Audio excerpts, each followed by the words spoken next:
Welcome back, everybody, to another episode of the League of Inches podcast, Supercoach edition.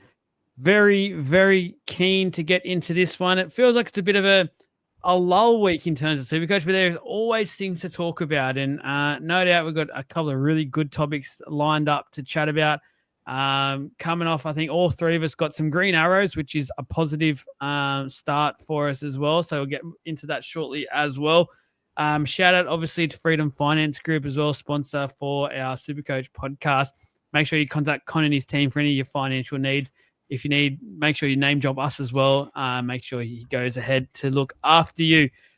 The league, so I haven't done this yet, so I'm going to do it, and I'm going to make sure I do this more often. So shout out to our overall league. So it's been going off at the moment. Our league rank at the moment, it's 9. So that's not bad at all. We're right up there. We've got a very and I feel like just because it's the first one, I want to shout out to a guy who must be an absolute legend. His name is Joel.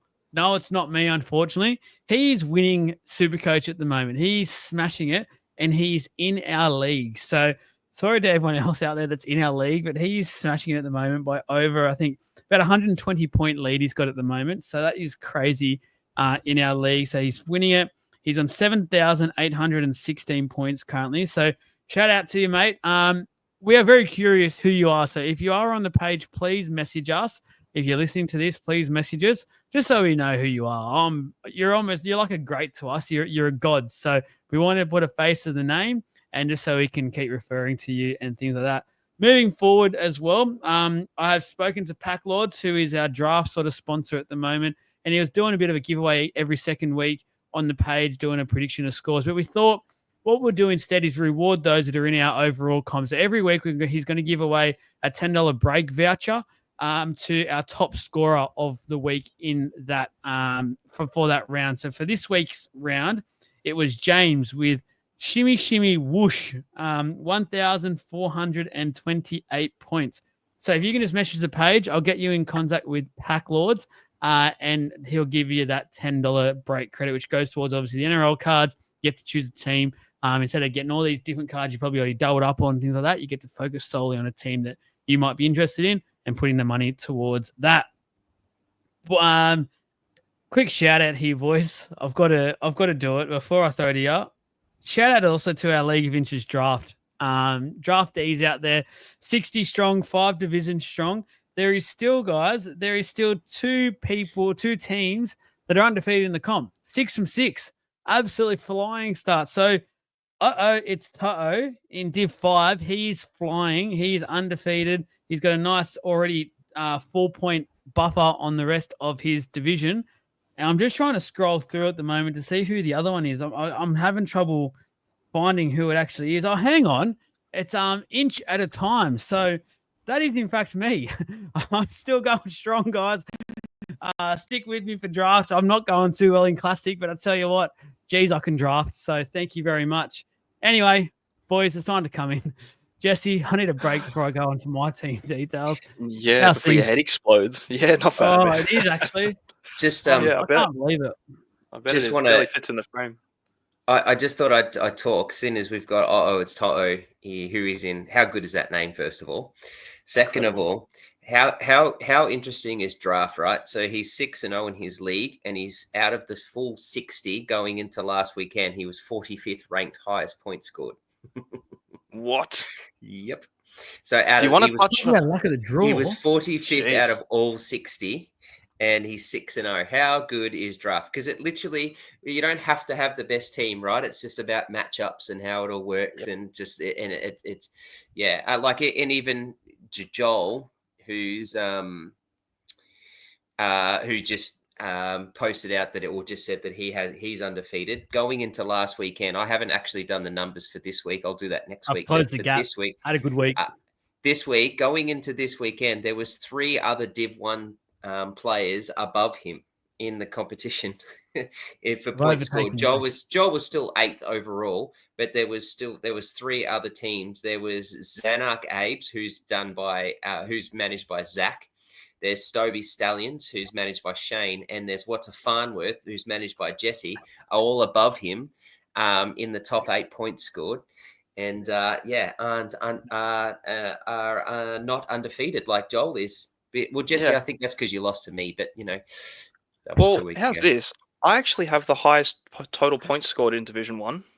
I'm 8 points clear above Joel, actually. I'm you do number now, one do point you? scored. So yeah, I that do. pushed up And I'm currently 2 and 4.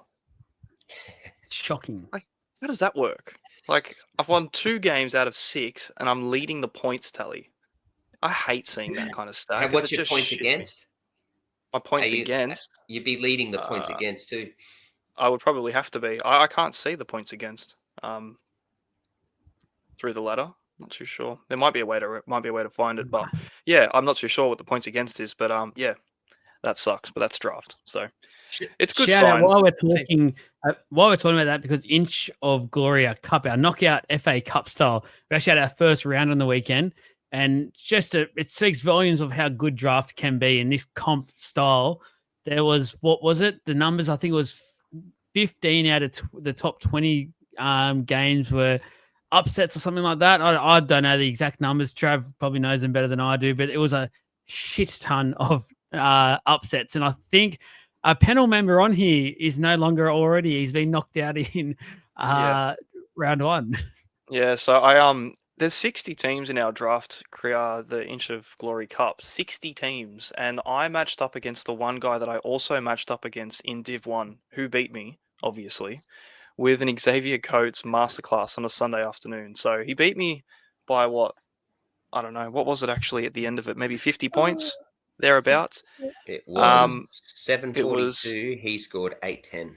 yeah, there you go. So it was a bit more than that, but killed me. From Pulled your Xavier pants Coates down. essentially, and it took me out in 2 cups, and all the cup and Hey, and Div 1. you're sitting there whinging about that. Like, you lost to the dude who's team 55th. So going into the weekend was 55th ranked, right? How's the number one dude? Has overall 4,103 points overall. He's number one. Lost to the team 60, who's only scored 2,934 on the weekend. So 1 versus 60th, and he lost. You're kidding. And then our team 2, which is Zanak Abes, who's Zach, who's in Div 1. He won with a score of 576. Makes me sick. There was 14 of the top 20 are out. 14 of the top 20 are out in the first week. Upsets galore. We love it. We absolutely love it. Talk to us. Trav, let you start off with your classic results then. Let us know how your team went. Yeah, I did a fair bit better than I thought I was going to do. I always thought going into this weekend I was sitting pretty throughout the whole weekend. I was messaging you boys, talking around. I'm due for a decent score here. This is looking all right. And then a couple of things happened on Sunday that didn't work out, but I finished with 1,200 on the dot, so 1,200 points, which was a very decent score. Gave me 5,626 green arrows, so I've risen up to 20,606. That's is only going to keep going. Total score is 7,039.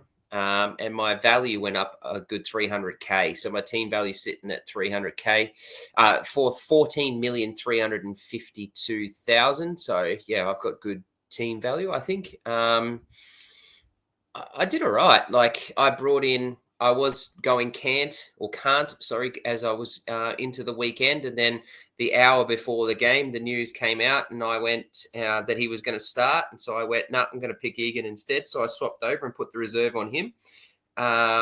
Worked out to be at the time 100 points, and I was gloating and saying how good I was. And then it pushed down to 99. Dogs.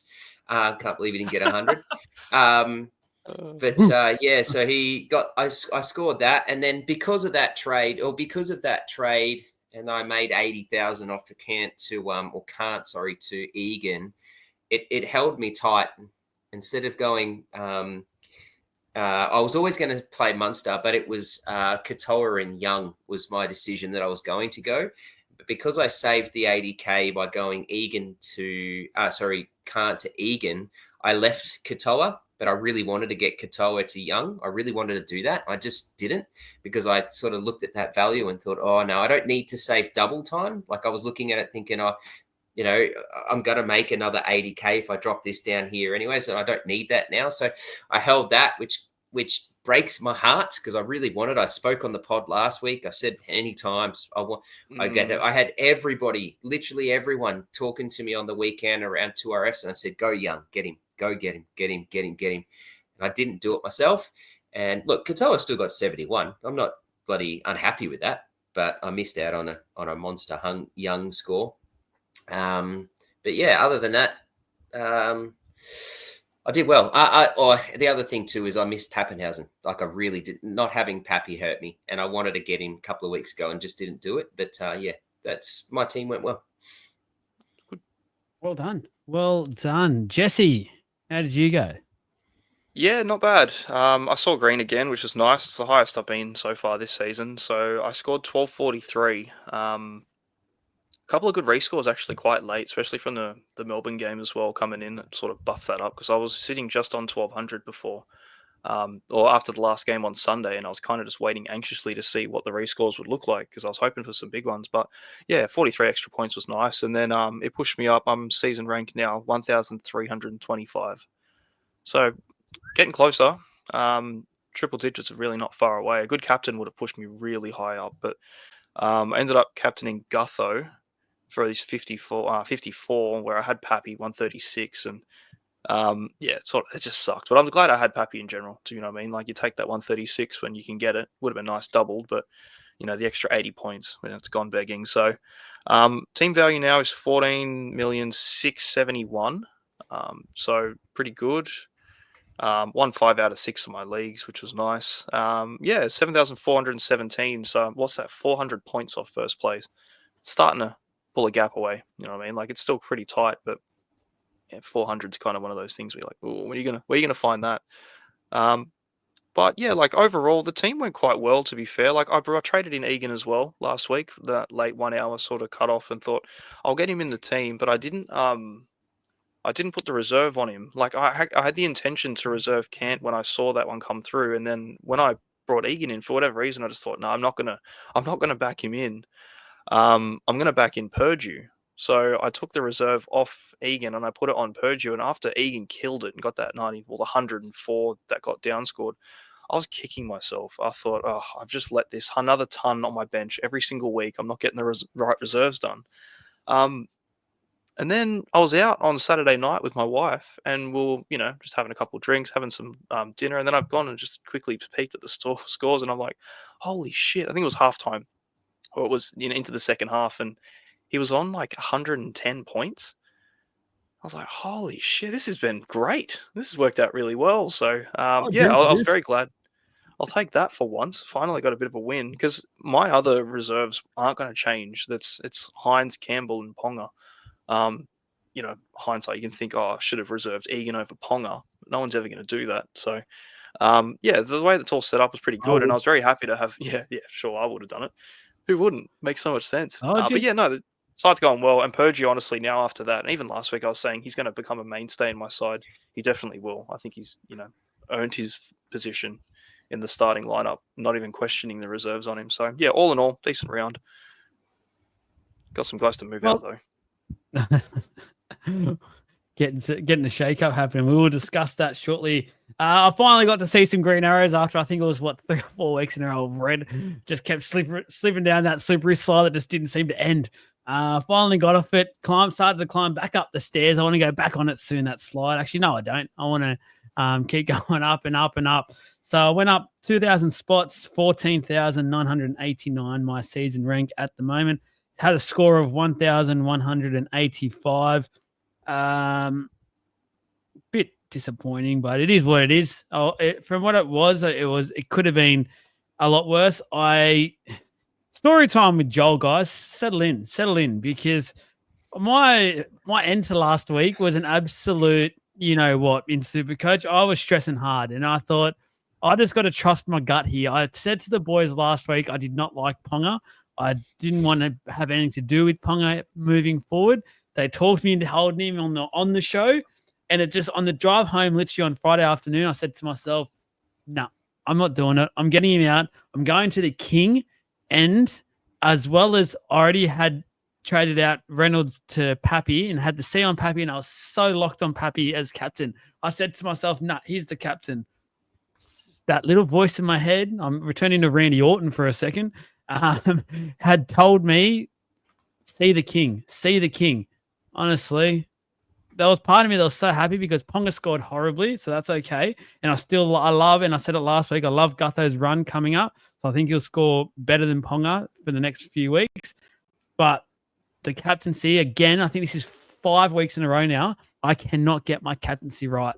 It is doing my head in, and hopefully this will be the start of it this week. Because if I had got my captaincies right so far, I'd be up towards Jesse. I'd be giving him the run for the challenge of the title of the best in the biz. But anyway, it is what it is. Maybe next time, son. It was for 24 hours up until he saw that, until the lockout happened. He hated the app, didn't he, Jesse? He constantly spoke about how much he hates. Oh yeah, I'm done. I'm a draft player. I'm a draft player. Was a few. I'm comments. A draft player. Hate it. Yeah. Hate it. He went quiet. He got emotional. And have a look at him now. His score wasn't that bad. He got green arrows, and look at how positive he is. And I'm so glad I didn't listen to Jesse and I didn't go Hughes. I'm so glad. Oh, I know, right? God, doesn't that suck? Yeah, because the crystal ball says that we can predict when injuries happen too. By the way. Yep. Well, that's right. You should be. Come on. Let's get into TLT, guys. Let's get into it. No one wants to hear about us anymore. First game up, Manly versus the Dragons. So Jason Sabi's back on the wing, meaning Falalo drops out for the Dragons. Matt Feagai comes onto the wing for the injured Tua Pilotu, who's, I'm not too sure if it's been confirmed yet, but by the sounds of it, that's not too good. It sounds like it could be long, like about 4 to 6 weeks or something. So I'm not sounding too good there for any Christian Tuipulotu. I'm guessing we'll probably chat about him shortly what to do.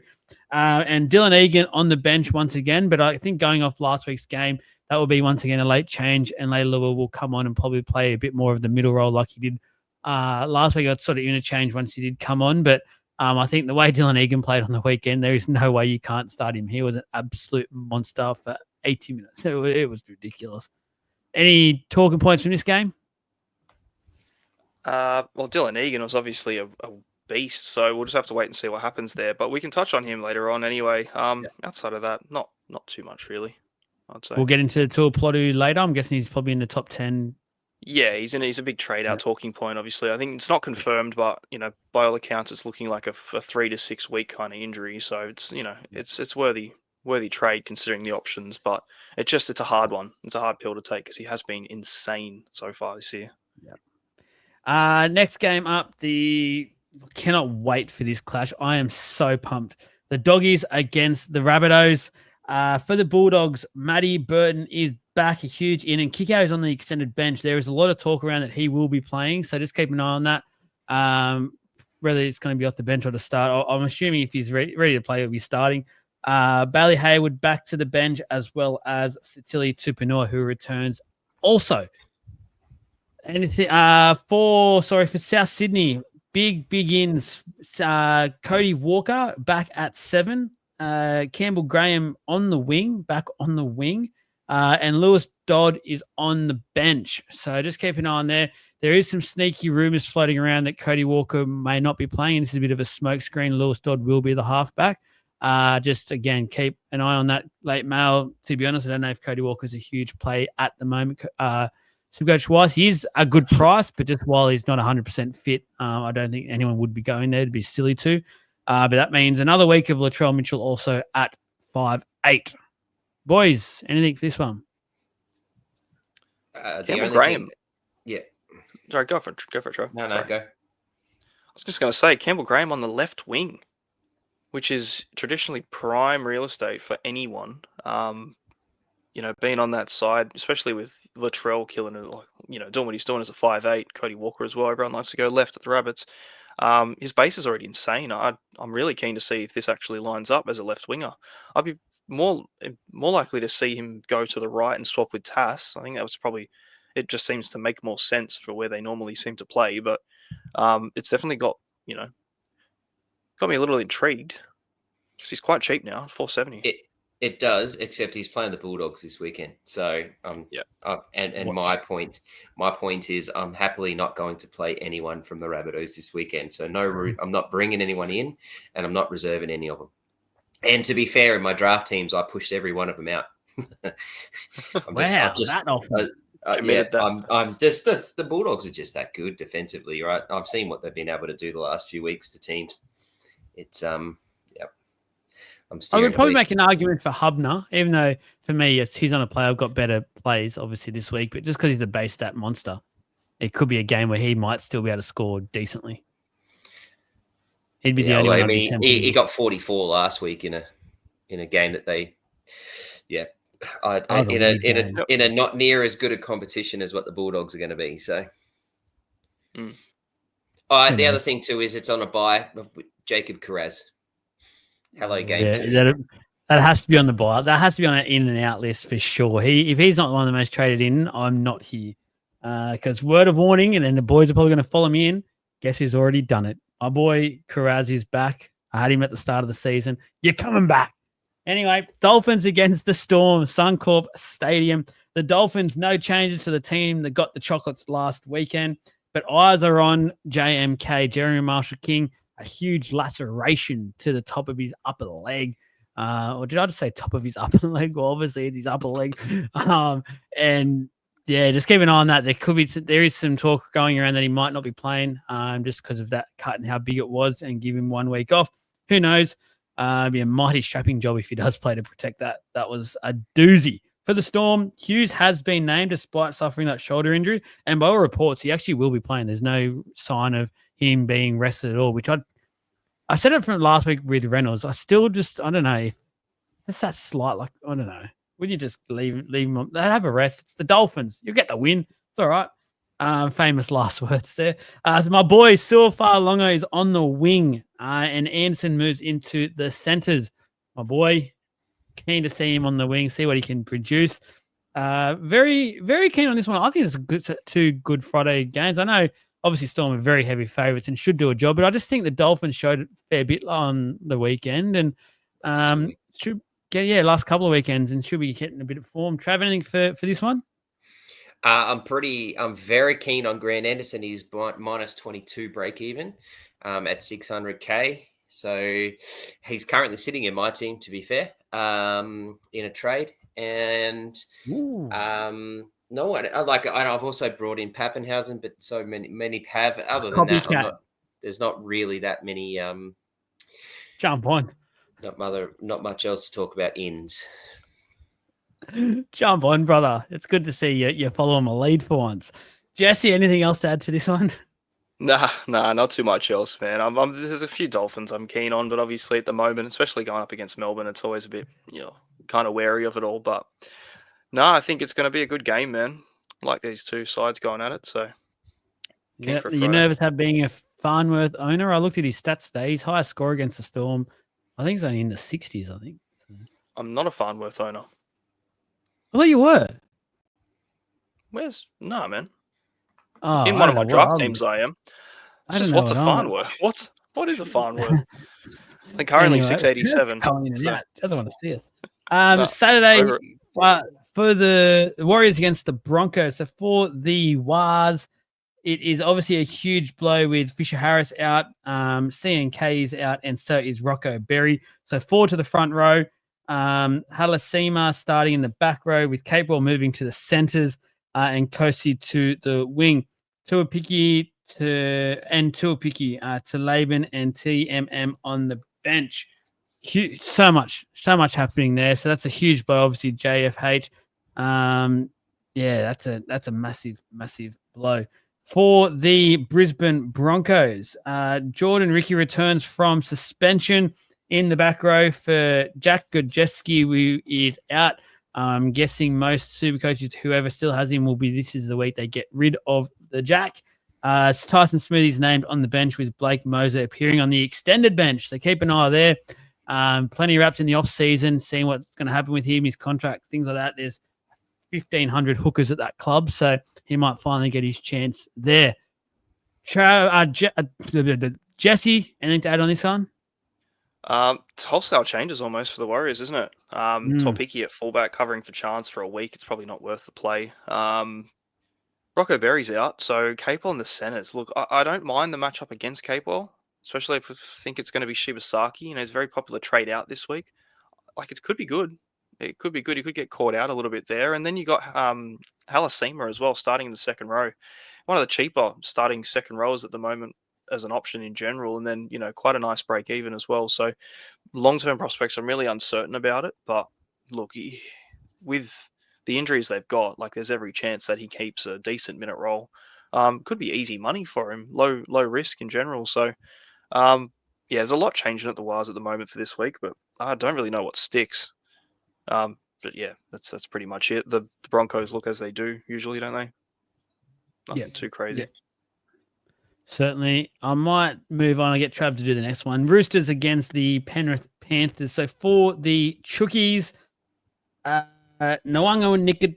Nitawasi is back. He replaces the suspended Billy Smith. Unfortunately for him, he was in ripping form on the weekend. Victor Radley returns at lock with Foketi back to the bench, and Savala keeps his number 7 spot after a really solid performance on the weekend.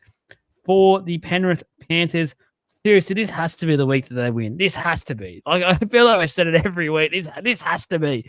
Oh, wow. So for them, Kenny returns at 9 in a new centre partnership of Casey McLean and Lukey Garner. Tunga has been dropped. Well, at the moment to the bench, but I'll be surprised if he plays. I think he's been dropped.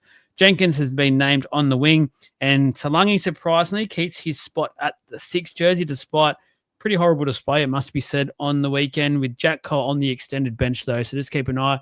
Might be some mind games by Cleary and trying to just keep the confidence of his young talent, Talangi, maybe up in front of the media and things like that. Trav, anything to add to this one? I'm going to watch Garner pretty closely. So Garner played 80 as a centre in round 1 and scored really well. I think he's been put into there to shore up their edges defensively, because everyone reviewed that the game last weekend about how bad their edges looked and what they were doing. So I think Garner's come in for that, to fix that. So I'm going to watch Garner this weekend with a fine-tooth comb. And I'm keen to see what he does, because I reckon he might be a really good target if he stays 80 on that centre. Other than that, not really. Like, Blaze has got that 6 spot. He played 3 games or 2 games now? 3 games now, so might be something to have a look at. But yeah, other than that, not much else. Yep, that is pretty fair. I'll get Jesse to do the next one. Just get these done and dusted. So the Titans versus the Canberra Raiders. For the Titans, so both Ba'asul Mala'awi brothers return, with Fafita coming back, Jojo Fafita, that is coming back onto the wing, Sami to the centres, and Fermor back to the second row, finally. Randall and Haas are back to the bench, and David Fafita has been named to start this weekend once again. Also, for the Raiders, Smithy's promoted to the starting lineup in place of Papali'i. Hosking returns via the bench, with Sasangi the man to make way. Horsburgh named at prop, with Smithies to lock. Do we talk now about the Hosking, or will that come up in a later conversation? Because I think that's a bit of a talking point at the moment. Yeah, we'll talk about it now, actually, while we're on them. Yeah. Obviously, Hosking's back. Yes. Yeah. Well, it's pretty much just gonna. Well, you would think it impacts Matty Nicholson, considering it was his spot before he got injured. So I really don't know, to be fair, because he got a couple of ins as well. Like, obviously you got Tarpany in there, who's playing his 55 odd minutes. You've got Horsburgh playing 60 odd. Young doesn't lose any. Smithies usually plays long. Papali'i's there. Everyone's fit back. Everyone's ready now. Like, it's full strength side. Nicholson's still at the spot though, so I'd like to think, just off that, he has been doing really well. I've got him in my side, and he's just been a solid play every week. Like, he's killing it. But you would almost have to expect that he's going to lose some minutes naturally. So definitely going to keep an eye on the two of them and just see how the minutes get spread around. And if one of them goes through the middle, maybe they're playing at the same time. Smithies might drop off. There might be this weird rotation. Who knows with that team? So what you sort of can expect is just a monster battle of forwards. hey, like you got the Titans, just a beast of a pack. They got Fafita starting again with Tino back in the side, and then you've got the Raiders who are just flying through the forwards. Hudson Young, Horsburgh, Tarpany, they're just insane at the moment. So yeah, look, this is going to be a hell of a forwards game. It's they're very popular owned players too. It's pretty much half our front and second rows playing each other in a single game. So a bit concerning, but very keen for it. I just want to see because there's a couple of them that are almost getting to a point where they might be looking at a sell out. Obviously Nicholson, if he's done, he's got a minus break even. So you'd give him this week and then, ponder a trade next round. I still think Horsburgh is a viable hold long term even still, but you're not going to trade any of the Titans guys away either. So no, game. not at all. Newcastle. Oh, well, there is a few other that probably people are going, talk about this guy. We'll talk about them probably in the trade section because there's some enter into that zone of things. We'll talk a bit deeper about them. Newcastle against the Sharkies. So for the Knights, who would have guessed it? Haas roulette once again. Surprise, surprise. Adam O'Brien, you're an absolute legend of a bloke. You clearly do know what you're doing there. So Gamble named at 7, Crosland to hooker, and Brayley to bench, which means Matty Arthur is moved out of the side, and Schiller returns on the wing. Frizzell moves to the front row with Matty Croker named at lock. For the Cronulla Sharkies,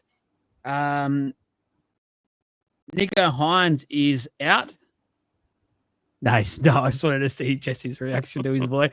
He's not. Fanua Blake named to start despite that groin concern.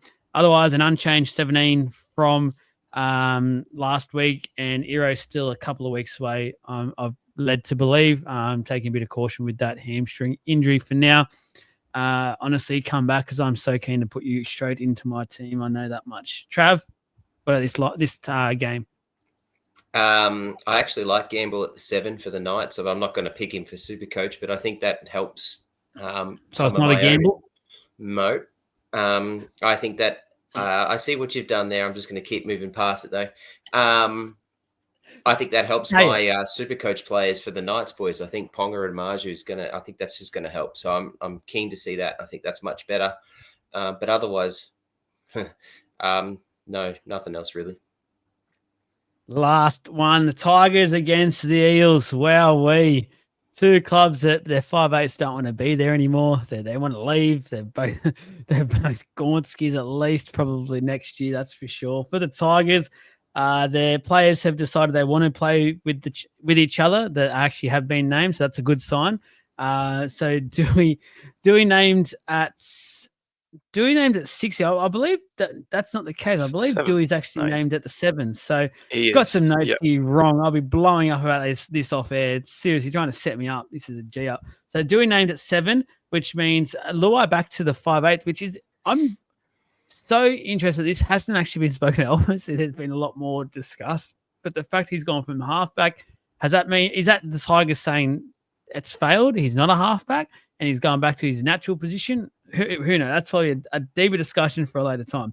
Galvin obviously dropped. Naden returns from injury, going into the centers for Dewey, obviously. And Laulii comes in for Skelton following another injury. Absolutely painful if you're still a Skelton owner. Luckily, I am not. For the Eels, Moses is the huge in, and so is Jack Williams, who also is back with Tuolungi returning as well, which means Ofahengawi, Madison, Guymer, Hawkins, and Lane are all dropped. Thank you to Mr. Riles. Thank you. Moretti and Dury make the bench as well. Wow. Jesse, what do you got for this game? All right. How long do I have? There's lots to unpack here. Well, obviously the elephant in the room, Lockie Galvin. Jeez, apparently Benji was fine to play him, but the playing group do not care for it very much. So he's I'll be surprised if we see him again this year, to be honest with you. But I'm holding out for it because there goes my my 4th round pick in the draft. Any longer. Yeah, he's not going to be there for long, man. He's done himself out now. Nah, I no know it's not chance. Supercoach related, but another 24 hours has passed since we said stuff last night on the live show. And guys, if you haven't, check that show out. That was one of our best of all time. That was an absolute ripping show. But how can he stay any longer? Honestly, that is done. You That's can't. done. But you got like Dewey. You know, I don't mind this halves combination, man. I think they're going to succeed quite well. I too. really like it. Luai in a 6. I don't think you're probably reading into it too much with the failed half experiment. It's his position. Like he's been 6 forever. They're going to rotate. They're going to switch back and forth. Dewey was a 6 as well, but he killed it as a 7 in the trials. So, you know, they're just going to bounce off each other. I think it's probably the better one, to be fair. I don't mind Dewey as a play either. I don't know if I'd buy him. There's no reason not to. Mid 400s with a duel. Like if he's going to be goal kicking as a halfback, as a center, like you take that every day. The rest of the team looks, you know, as it is, and they're doing it well. Stuff. Brent Naden's back too. Like he was quite impressive preseason. So yeah, good things. And then obviously, yeah, Eels Moses is back, so he's be goal kicking as well with Lomax out. So we'll see how his foot holds up if he can handle striking a ball. But yeah, look, another combination of second rowers again for the. Talk about Adam O'Brien's halves roulette. Like it's the 2RF revolving door of Parramatta here. Someone take him. Someone claim the jersey, please. Well, everyone but Madison, the only one that really should be in that jersey. So I don't know. Like we'll see. Where's Cardi? Where's the party? I don't know. The party hasn't started yet for the Eels, so the party's been delayed. Yeah, he's at home. Yeah, look, I genuinely have no idea how this game's going to go. I haven't done my tips yet, and I'm looking at this one going. Could be like I'm probably going to back in the Tigers. To be fair, I don't think I'll tip the Eels at all this year. But yeah, wow, what a Sunday afternoon highlight reel, hey. It's a Monday game, mate. Monday. Is it really? Oh, we got a Monday game too. Yeah, it's Easter Monday, mate. Easter Monday. Showcase. This is the showcase game for the weekend. Goodness me. Happy Monday, this everyone. This is going to be brilliant. This will be a brilliant game. What are you going on about? I can't wait for the Eels to get whacked and that to be like your Monday your whole week is ruined and it's been what's that? Just because you got knocked out in the draft week 1, just because you got knocked out in our you just because you can't draft doesn't mean you have to bring everyone else down. It's a ripping contest. There's so many storylines, and for our Tuesday show, I cannot wait. Let them rip into each other. Live at the ground, Gavin will be announced as a Parramatta player. It'll be fantastic, and the crowd will just be booing, throwing tomatoes on the field. How good. He plays them. Alrighty, let's immediately. Yeah, literally right there, and then he gets handed a Parra jersey, he runs on the field, and off he goes. The rest is history. Let's get on to some talking points before we get ripping into obviously the trade in, out, all that sort of jazz. So, big talking point to start this week is Dylan Egan. We didn't go too much into him for then. Is he still a buy? He's got a minus 55 BE, boys. So for me, even though he has jumped to 110K, I think it was already, that reeks of still buy. And a bigger reason for that is I still believe there's a few second rollers that have probably made a bit of money who you can probably still downgrade, still free up a bit of cash, and still look pretty good with your team knowing you got Dylan Egan there. But I'm not the bossy guys. Talk to me. Well, I've got some numbers up for Egan as it stands at the moment. He's a fantastic buy, even still. If you got on him last week when he was 198, you know, jackpot, you've already made 110. If you didn't, you're probably still going to make another 110. So I wouldn't worry too much about it. He scored 99 last week with a base of 66, which obviously is huge as a base with a try. 1 offload, 3 tackle bust. -4 in negatives. So, like, it was just an impressive showing all in all. Like, he killed it that game. It was a late in for him as well, so we'll have to see if the minutes are there, regardless, if he gets another 80 minutes in or not. Obviously, he can do it, and he can impress the entire time. So, I think with that, there's probably going to be more 80-minute games coming for him. If he just wins that spot, because there's no reason for him not to. But, yeah, look, I think he's a valuable trade down from anyone if you want to cash out. If you've got like a Nafahu White you want off and get some of that money back, you're making a few hundred there, which is insane. You've got Kachevsky out for 8 weeks with a broken arm. Easy swap. They're pretty much, what's that, the same price-ish, thereabouts, slight discount. I've seen a few people trading Hubner out. 17K you'll make from Goz to him. Yeah, and then whatever he makes this week. I went Goz to him last week, so that was 120 odd K at the moment. So it's either way, you're going to make big coin off him. Hubner's been one that I've seen traded out a couple times now, just because you can sort of kickstart that cash growth. I just think even still, we kind of mentioned it last week too, when we were talking about him and Thomas Kent as being, that cheapy trade-in of the week. Like, which one are you going to go with? Egan's minutes before that game were still good. He was still tracking at a 1 point per minute, playing 45 and 50 minutes.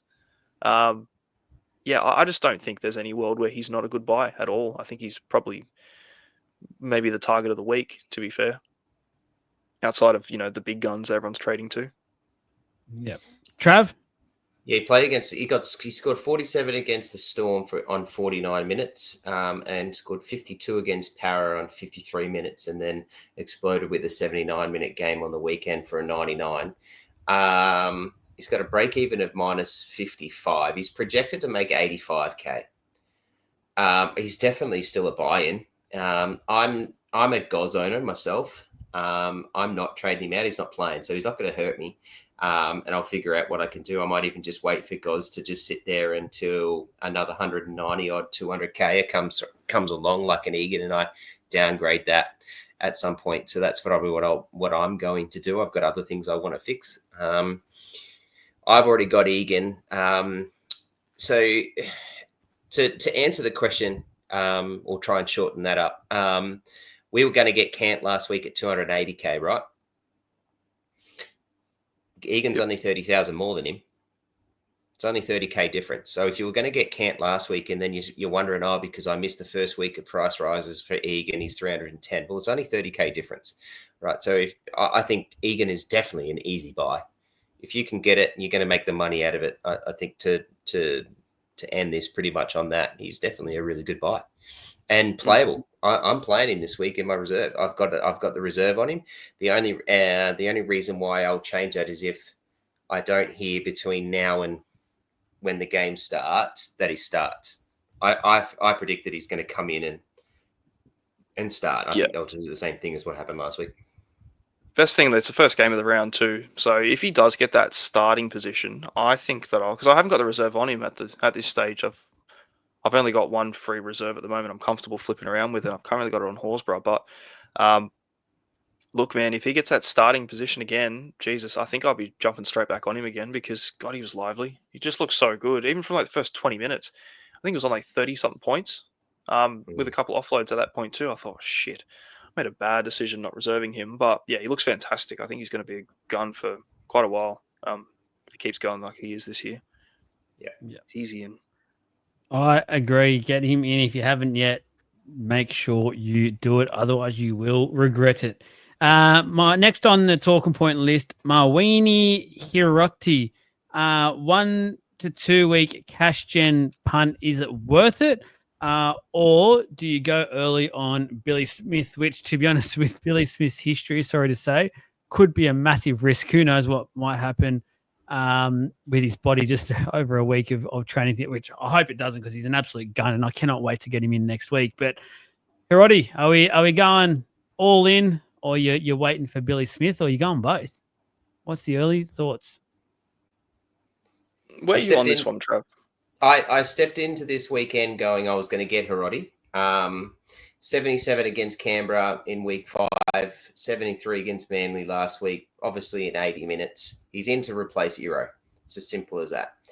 Iro, I read an article, I think it was even posted by the Sharks or something, that said that he's a very big chance that he comes back next week. And potentially can come back in round 8. I predict that he probably definitely comes back in week 9 and they push it another week, but there is that possibility. However, the point that I'm about to make is I actually think that, and doing a little bit of a research on this, I have a feeling that Stone Street gets benched or dropped, and Hiroti goes out there and replaces Stone Street. And if he plays it this week again, like he has the last couple of weeks, he's just a monster. Like he's doing the runs. He's just everywhere. He's safeguards. He's just a safeguard out there, I think. And Stone Street's shown a lot of liability. I can't say to people that Hiroti is a safe play. He's a very quick. You're going to make 100 odd K this week, potentially make another 60, 70 K next week. So, probably around 150 over 2 weeks. And I think that I can safely say, but that's about as safe as I can talk about with Hiroti at this point in time. I have predictions about what I think is going to happen, but I'm at this point now where I don't want to make those unsafe plays. I don't want another dude. I've already got Goz. I've started off with enough. I'm trying to figure out ways to not get more players on my team that's potentially not going to play. Hiroti's one of them. So, yeah, I have now gone away from it, but I like it for a 2-week play. Yeah, and it's pretty much the best way to go about it is that it's a 2-week play, and it's almost the sort of same, mindset you went into like a Thomas Cant trade last week. It's going to be a short-term play for some quick, easy cash, and I think the same merit stands with Hiroti, and I don't mind it. You get him in. Look, if he gets any more than 2 weeks, it's a bonus, and you have to just trade him willingly. Going, I'm going to use a trade up here to get 100, 150k, which is what I kind of value a trade in and out sort of worth, to be fair. Like, I'd want to make at least that kind of coin if I was going to make anything happen short term, but yeah, I don't mind it. Like, he's a bit cheaper than Billy Smith. Again, to Joel's point, you go early on Billy Smith, he might cop a training injury. He might, slip on a banana peel in his backyard and all of a sudden he's out for 12 weeks. Like, it's just something that can happen with Billy Smith. So we can't rule it out, but yeah, I think Billy Smith's definitely the long-term option if you're looking at more games played over a longer stretch of time. I'd like to see Hiroti get a run, possibly, even still, if he does get that edge where Stone Street's on. He did, pull the try in from basically the first row. So we'll see if he does, because he's got that ability. But either way, he's got a good base. He's basing with power 50 so far in these first 2 games this season. And then he's been around the traps for a while too. Like, it's not like he's, 1 or 2 games in. Played 2019, he played 4 games. 2020, he played 2. 21, he played 11. But going back the last couple, last year he played 1 game, scored 59 points. Was that with a try as well? Yeah, with a try. He basically scores a try every game. The season before that, he played 1 game, 76 points he got in that game with a try. So like he just seems to accumulate points for whatever he does, and their run, like the Sharks' run, is fantastic. If he can get any more than 2, it's kind of what you want to have out of him. Like, got Newcastle this week, who are just dying at the moment. Like, I don't know what's going on with them. So if you're going to target anyone, it's the team that can't score any points. So you kind of take that matchup. He's a very viable play. You get him in 288k, make some coin, downgrade anyone. Shibasaki, there's a few hundred easily. You make 100, and then if he's dropped next week, Billy Smith's back next week, and you just go, thanks for the 90, 100k, take it, use a trade. It sucks to use that many trades probably this early on, but it's just easy, quick money, and it's the mindset you got to go into it with. They got the Knights, and they got the Tigers, and the Eels. Geez, I'll take those. And if anything happens to Kyle Iro, he might even be worth a hold. Like, it's an odd hamstring injury. There's every chance it happens again. Someone gets injured. He's obviously the next fella in. He could just be that guy if he's not playing, not losing any money, and the next center wing option hasn't appeared yet, because they always seem to. He might just be worth a stash. So yeah, there's definitely merit in playing it. I've humored a lot of it. I seem to go back to Hiroti every time, but currently looking at a Billy Smith trade in. So yeah, I like it. I like it. You going early on Billy Smith? Possibly. Yeah, possibly. It's got to be one of the two, and I'm thinking, do I want to do that now, or because next week I'm going to want Billy Smith in my side, but if something else happens, I don't want to have to factor a trade in for him where I could do it now. But again, it's like, if I can get an extra 30k on Billy Smith now, plus another 100k, and then get to Billy Smith, is it worth it that way? We'll have to wait and see. Yeah, I'm not a big fan of the Billy Smith early trade, just from his history, obviously, unfortunately. So I'll be waiting. I'll be probably doing the Hiroti move for sure this week and just going from there. Because again, like, there's the 2 Broncos boys for mine have probably hit their peak, so it's a good time to get off them. Go down to Hiroti, and it also allows you to go a gun in the CTW position as well. Then if you want to use your boosting and go maybe another one, that's a possibility as well. something that I could potentially do this week if I wanted to. Next talking point, David Fafita, the big boy. Is he back? 681K, a 36 BE. Potentially, or not, I'm not going to say potential. I'm just going to say no Origin because we know Billy Smith doesn't rate him, won't pick him. So I don't think he'll play Origin at all. Misses Billy round. Smith. Did I say Billy Smith? Yeah, he did. No, Billy Slater. Probably- Billy Slater, I sorry. thought you said Oh, Billy I don't want to Slater. start anything. Don't want to start anything. Billy Slater doesn't like him, okay? Doesn't pick him. He misses round 12 and 18. He plays 13 through to 17, though. Trav, big David Fafita. Are we getting him in? No, I'm not. But that's Thanks for that. and it's not necessarily because I don't want to. It's because I can't with the other issues. I don't like it though. I'm not super keen on it. Yeah, okay. Against the Dragons on the weekend, got 128, played 74 minutes. Tino didn't play. Tino's played the other games. He's played 50 and 60 and 30. Like, I'm just not sure the minutes are there for him. I'm not sold on it yet. I'm just treading very, very carefully and very cautiously with Fafita. I know that he's a freak. When he is on, he is a freak. But I feel like he was very much reliant last week on the team was reliant on him because of the injuries and the suspension. This week it's not so much, so I don't know if he's going to get that play just yet. I also still don't like the Brimson JC halving for him. I'm very keen once Foran gets back, Brimson goes to fullback.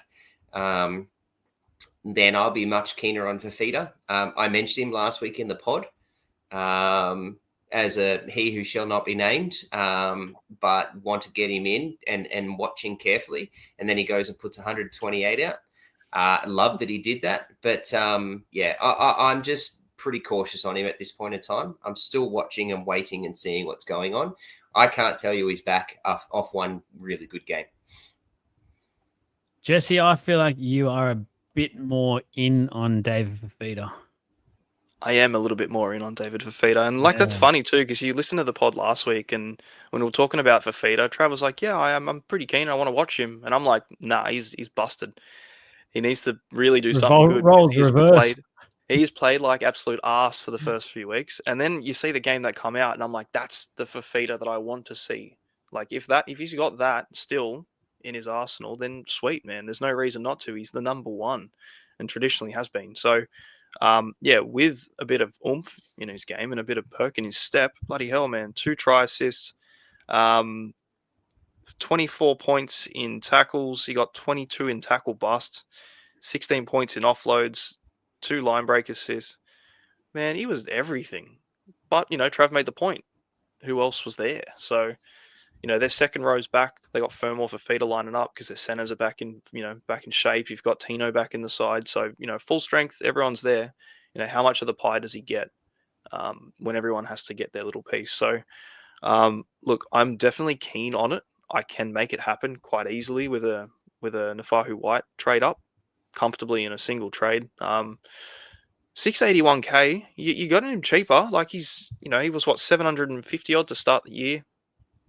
He's got a 36 break even. You can probably give it a week. Like I'd be more than happy to pay, I'd be more than happy to pay 750, 800 for a Fafita when he's going. And you don't really think twice about it. It's like you pay up because he's getting the points. So I feel like at this price, you've kind of got a week or two to let it happen. But at the same token, it's like, well, go on to the fact that he's probably not going to get selected for Origin because he really, if you're picking off form, he hasn't had it. And even last year when he was killing it in form, he didn't get picked anyway. So I just don't think it is going to be an option for him. I think he's going to get that really nice run through. Has the buy in round 12. Maybe. So, the first one's in 12 and then he rides all the way through to around 18. So he's got a lot of games in there. And if he's not picked, regardless of form and regardless of anything, I'm pretty sure I'll have him just in the side because the potential upside is there. But look, the Raiders this week, Cowboys next week. We'll see how he goes. If you can let this the Raiders game go, because I honestly think it's going to be just an absolute beat up. think the forwards are going to get bashed a bit. So every chance he scores 80 points and just dominates, but I can let an 80 slide. The Cows next week into the Dogs, into the Knights, back into the Raiders. So like there's a couple of good ones in there. Got my eye on him, but I think for the balance of the side, I might have to wait a week on him, reluctantly. Yeah, I think just wait one more week, and I think Trav's point about the forwards and things like that's a full strength forward pack now. Let's just see what is going to happen there for the Titans this week. Last talking point before we get into the trade in and outs. Kalen Ponga. Do we ignore his BE and hold firm if you are still a Kalen Ponga owner? Or is it bye-bye, Tatiana, see ya later, alligator, don't forget your toilet paper? Hey, just to clarify, when you said bye-bye, Tatiana, what's that one? Oh, shout out to Joel Kane. He uses it on SCN. I just stole it off him, plagiarized it. So thanks, mate. Shout out to your fellow Joel once again, another legend. Like a Joel's leading Supercoach, a Joel's killing it in the radio business and the betting business, and then you got me just killing it in the podcasting business. Stealing content business. Oh, God. Help me, save me. We're both Ponga owners, Trav. Yep. This bloody Muppet jumped off. So are 12,000 other people. So, it's definitely got to be spoken about. What are you thinking about with Ponga at this stage? Ponga sucks. Credit. That's what I'm thinking. The man sucks. He's playing so so my next point was no, sorry, I'm a bit harsh on you, Ponga. I do really like you. Your actual team sucks, and so does your coach. And therefore, that's why your results have been where they are. 82 against the Tigers in round 1, 129 against the Dolphins in round 2, and everyone sat there going, you beauty. This is why we bought Ponga. He's a freak, 790K. You've paid up, and that's cheap for Ponga, right? There was people not so long ago buying Ponga at $1 million and saying, yep, get Ponga. He's worth $1 million. He's worth it. When we could get Ponga for under 800K, we were sitting there going, hell yeah, this is it. That's my first choice. He was my first pick. Then he goes and puts a 45 against the Titans. And we looked at that game and we went, and I sort of said, and I said on the pod, I watched that game and I went, the team sucked. There's not much Ponga can do. Ponga was trying. He was, and he was literally trying. He was thereabouts. He was in the positions. Then they came up against the Bulldogs and I went 35 against the Bulldogs. Yeah, they're going to do that to 99% of the teams. I'll give it that one. Okay, it is what it is. It sucks, but, it is what it is. It's the Bulldogs. And then I watched him against the Tigers and I went, I'm done. I'm done. I can't watch this. Like, this just sucks to have this guy doing what he's doing and the way that team is playing. However, as much as I keep saying that, I'm keeping Ponga and I'm not trading him out. And the purpose of why I said that is because I see the reason why 12,000 people traded him out. I also see the reason why you did it last week. I get it. I didn't do it last week because I thought, no, he's playing the Tigers. So he's and they're at home. This is a juicy matchup for him. And I'm keen to see it. So I'm going to stick there. I'm going to stick by it. And then I watched it and it makes sense. I see it. I don't hate it. I don't hate it at all. I don't even dislike it, to be fair. But I'm not going to do it because it's Kalen Ponga and I'm probably riding the reputation of Kalen Ponga in a position of I'm just in my head sitting here thinking I've got to have 3 fullbacks. I really do. I've got to have the 3 guns down there. And Ponga is one that I just want to keep riding because I don't want to get to that point where I don't have him. And I'm watching him push out hundreds. And I just in my head, after the sort of spray that I gave the Knights yesterday, as well as Joel and Jake did on the review show a couple of nights ago, as well as literally everyone in the community, in any NRL community, is giving the Knights a spray at the moment. I just can't see them continue to keep playing like this. They just can't. So I'm very much so up for Ponga turning it around this weekend, and I'm keeping him. But I don't hate the play of trading him out. I really want to clip that. Ponga sucks, and that's the headline to the pod tomorrow, Joel. What's the quote? Jesus, Ponga front sucks. page news. God, putting it bluntly. That'll go down well with all the stuff with Galvin at the moment. Better steer clear of that one. Probably best not to. It's a hard one with him, isn't he? Because you look at the side and you go, yeah, you're right. The team is sucking eggs right now, and Ponga just does not look like he can do anything. And the team always sucks. It's the Knights, unfortunately. There's not a lot going for him, but Ponga just lifts him out of the dirt and just puts him on his back and says, come on, let's go. I'll just carry him. He hasn't done that yet. And I would almost feel like it's so obvious that it's bound to happen, and selling him at 660 only for him to just do what Ponga does. And to be like, I sold him so low and just lost it, because 660 is very easy to climb up from that point with the upside on the pedigree of Kalen Ponga. He just has to score 100. And like, it's not hard for him to do when he's rolling, but he just needs, the ball at some point of the game to do something with, because like he got it a couple times during that game and, made a break down short side on the right hand. And, that was pretty much half of his 32 points that he scored. So he just does that a few more times, like you got to think it's Ponga. He's got to be able to do it, but their draw's nice. Like they've got every chance for it, man. The Sharks this week, maybe not so much, but we just saw what Pappenhausen did to the Warriors. That's the following week. And then they've got the Rabbits, and then the Titans, then the Eels. And then, funnily enough, the Panthers, who in round 12 probably not going to have a great deal of troops left, and they haven't looked good, especially at fullbacks. Here we go for Origin. If he's picked. No, he'll be picked. What do you mean if he's picked? He's a head and shoulders above everyone at the moment. Yeah, is he? 100%. What, you think he's going? Walsh is getting picked ahead of him? You been watching Walsh? Have you been watching Ponga? He's doing better than Walsh. He's picked for sure. Yeah, but you throw Ponga in a good team, which is Origin. Yeah. Ponga's a whole different kettle of fish. You throw Walsh in a good team, which he's already in, and he's been okay. He's not been bad, but he's he is it. And Walsh isn't, in my opinion, isn't. I'm a Queenslander, right? So this is the way it is. But I don't. Not listening. I just don't like Walsh as an Origin player. I don't think his game is Origin. I don't think he's tough enough. I don't think he defends well enough. So yeah, Ponga's definitely an Origin boy over him. Clipping that up as well. You give me some juicy stuff tonight, Trav. You're backing up last night's efforts. Honestly, guys, if you're a fan of Trav, which I know a lot are, and you weren't on last night or you haven't listened yet, do yourself a favor, because he was on something else last night. It was fantastic to watch and listen to. I loved it. I don't need to tell you any more about my Kalen Ponga stuff. If you want to hear my thoughts, listen, last week I was off him, still off the Knights. I think jump off right now while you can. I will not be going anywhere near Ponga until after Origin at this rate. So bye-bye. Yeah, Ponga's probably good for when the Knights get their, trophy run at the end of the season, like always. Yeah. The last 6 weeks, just jump on Ponga then, because that's when they turn it up. Bring him in 19. O'Brien won't be there anymore, so he'll be able to play footy again. So it's all right. Killing it. If it's a trade up to like a Pappenhausen and you don't have him, I would say, 100% get it done. Realistically. Teddy? It's a stretch now, isn't it? It's a lot of money. 50. Yeah. 190k. It's a lot. You're going to shit.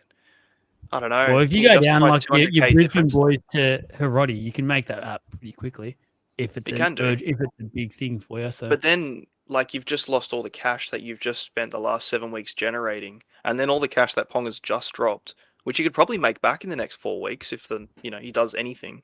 He just needs one good game. He turns it around.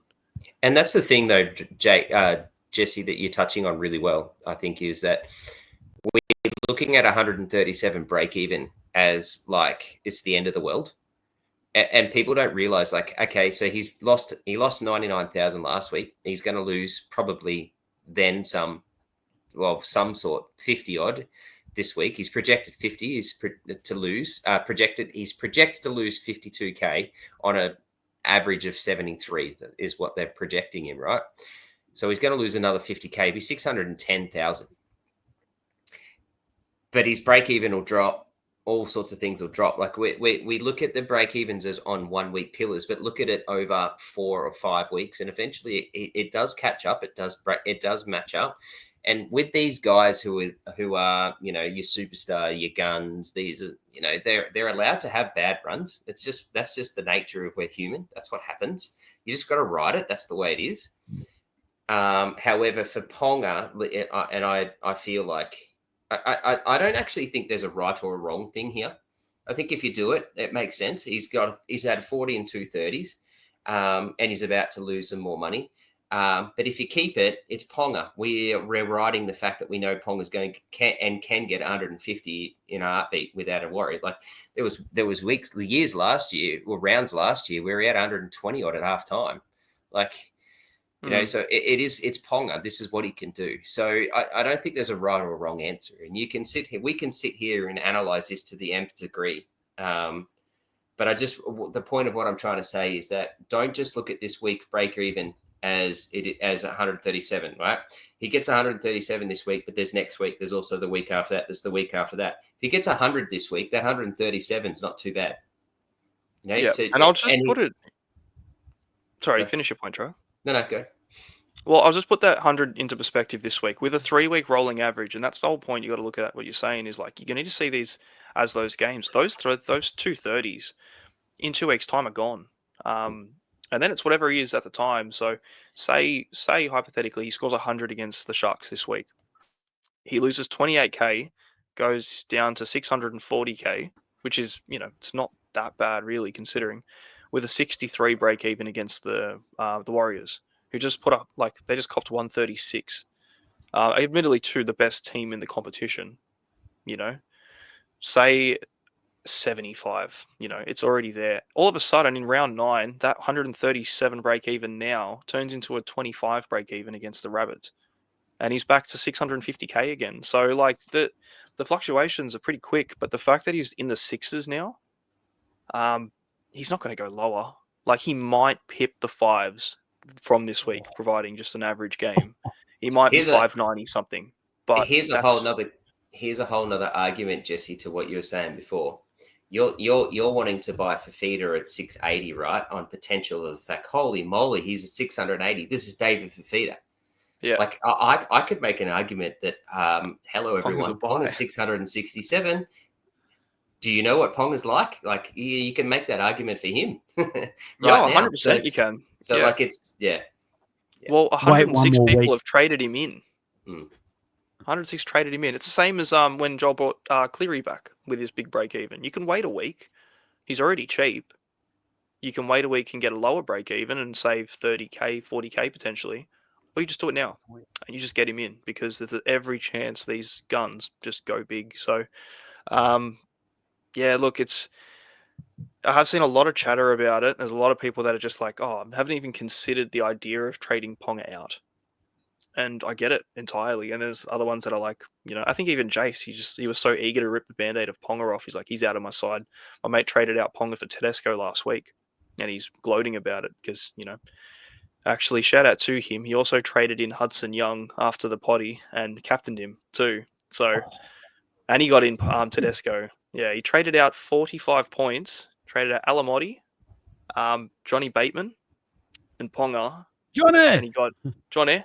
Yeah, and he got in Tedesco, Young, and just some plotter and captained Young. I was like, God damn, that was a good week for trades. And he's he jumped 5,000 spots, just slightly ahead of me now. So sucked in. What happens in 1 week. 1 week he got it. But yeah, look, that's another thing too. So 12,000 outs, 106 in. Ponga's going to be a buy very shortly. I would say very shortly. Let's move on from Ponga. I'm sick of talking about him. He's shit. Don't get him in.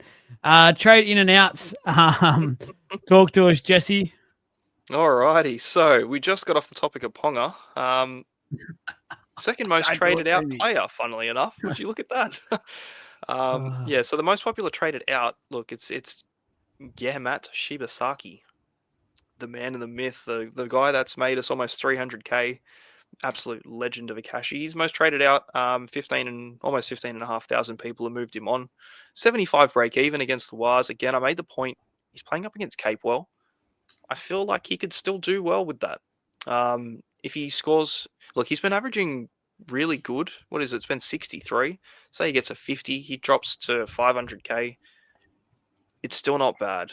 He's still a very playable option this week, but he's also a very, very easy trade out. So you can basically go to anyone. Had Billy Smith be available this week, he'd be the most popular trade in. But of the 15,000, 7,700 of them are going to Hiroti.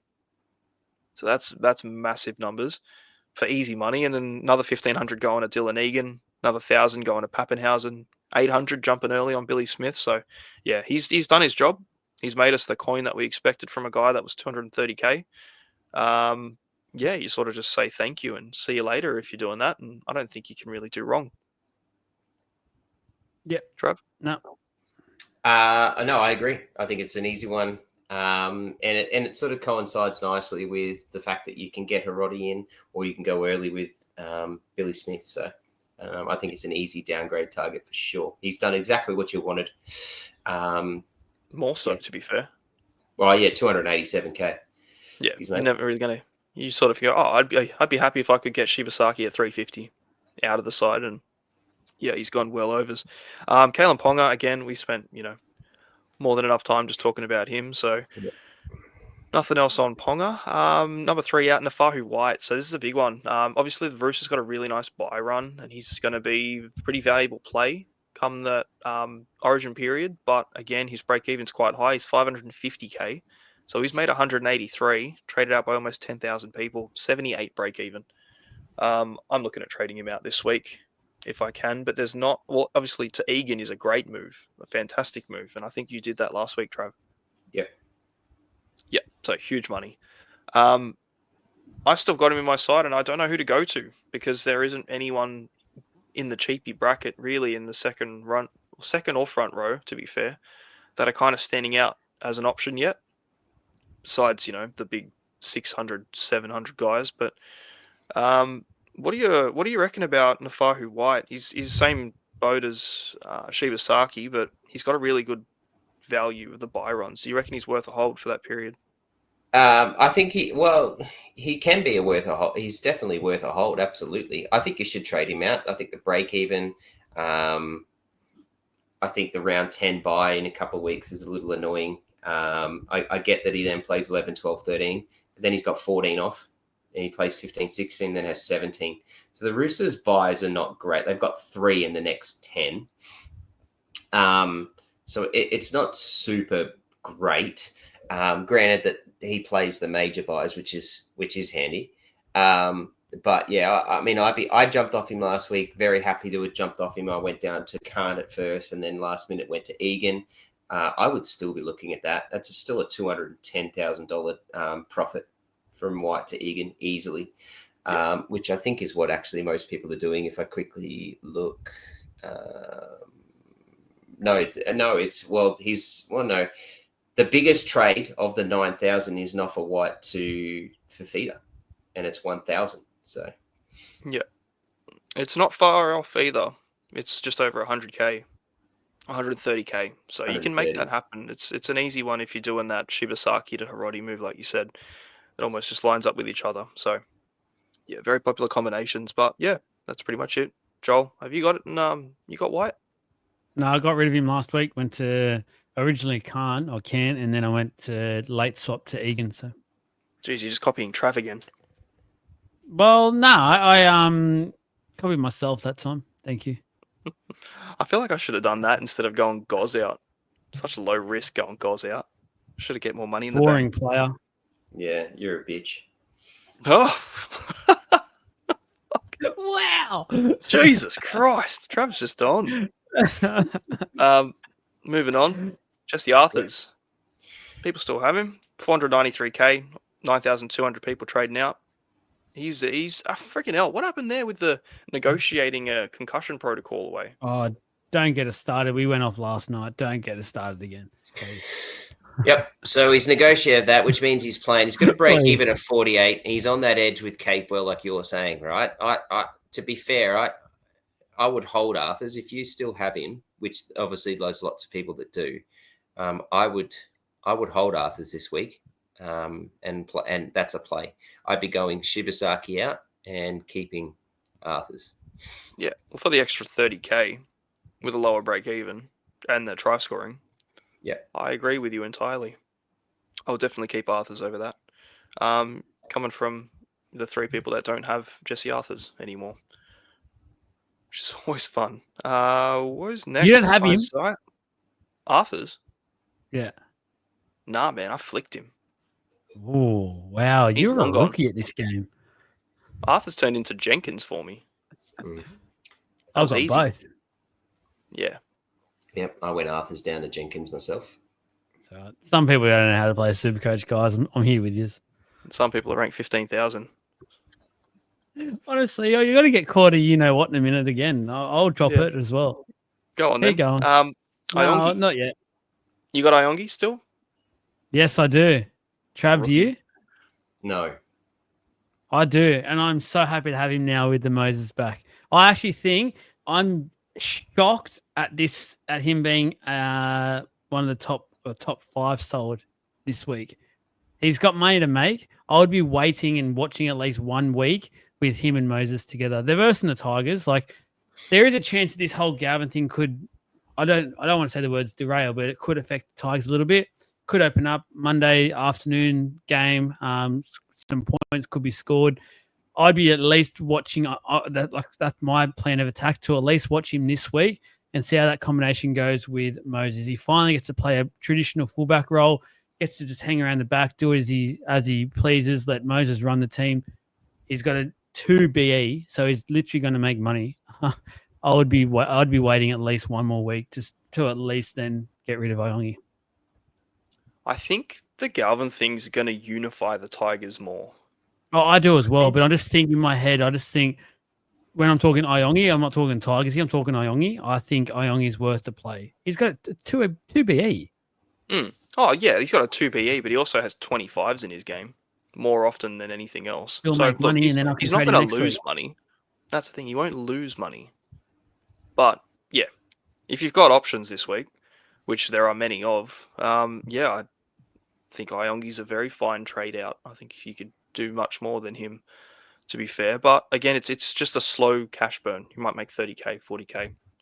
Hopefully, for your sake, there's another 100 in him. If there is, Well, I was then about to say maybe not. He might. Last time he played at Combank, he scored 100. So you never know. you never know. Exactly. You never know. That's the Especially thing. with Moses. There's 2 ways to look at it, and he's finally getting his halfback back. That's all my thing is. Like, he might only get. You might be right. He might only get 20, but I just want to watch a fullback with his main man back, his captain, his star player back, his halfback. I think it'll make a world of difference to Iongi's game, who has been struggling early. There's no doubt about that. If you can, Joel, would you keep Iongi, or would you push Iongi to Pappenhausen? I would get rid of Ponga and go to Pappenhausen. I would. And keep Iongi. You'd keep Iongi. I'd keep Iongi, yes, 100%. Wow, that's unreal. He's making money. He's doing what the whole purpose of having Iongi was at the start of this: make money, making my money. And he's made 202,000. Like, give me my money. I think 200. I can get there. So my thoughts are, I'm going Iongi to Pappenhausen. So it's as simple as that. I don't want to ride without Pappenhausen. You're doing that this week. Yep. So you were an Iongi owner. You're a liar. Oh. No, you said, am I an Iongi owner? And I said, no, I'm not, because I've just traded him out for Pappenhausen. Okay. Sweet. I was last week. And reserved him. And copped a crappy 25. But yeah, I'm going from Iongi to Pappenhausen. I don't want it. Like, he's had 2 25s now and a 30, a 60 and 100. I just don't want that anymore. And whilst I understand exactly what you're saying, Joel, we're waiting for Moses and blah blah blah blah. I want Pappenhausen now. I want those 3 guys in my down the bottom there, and he's out. He's made 202k. Awesome. Yep.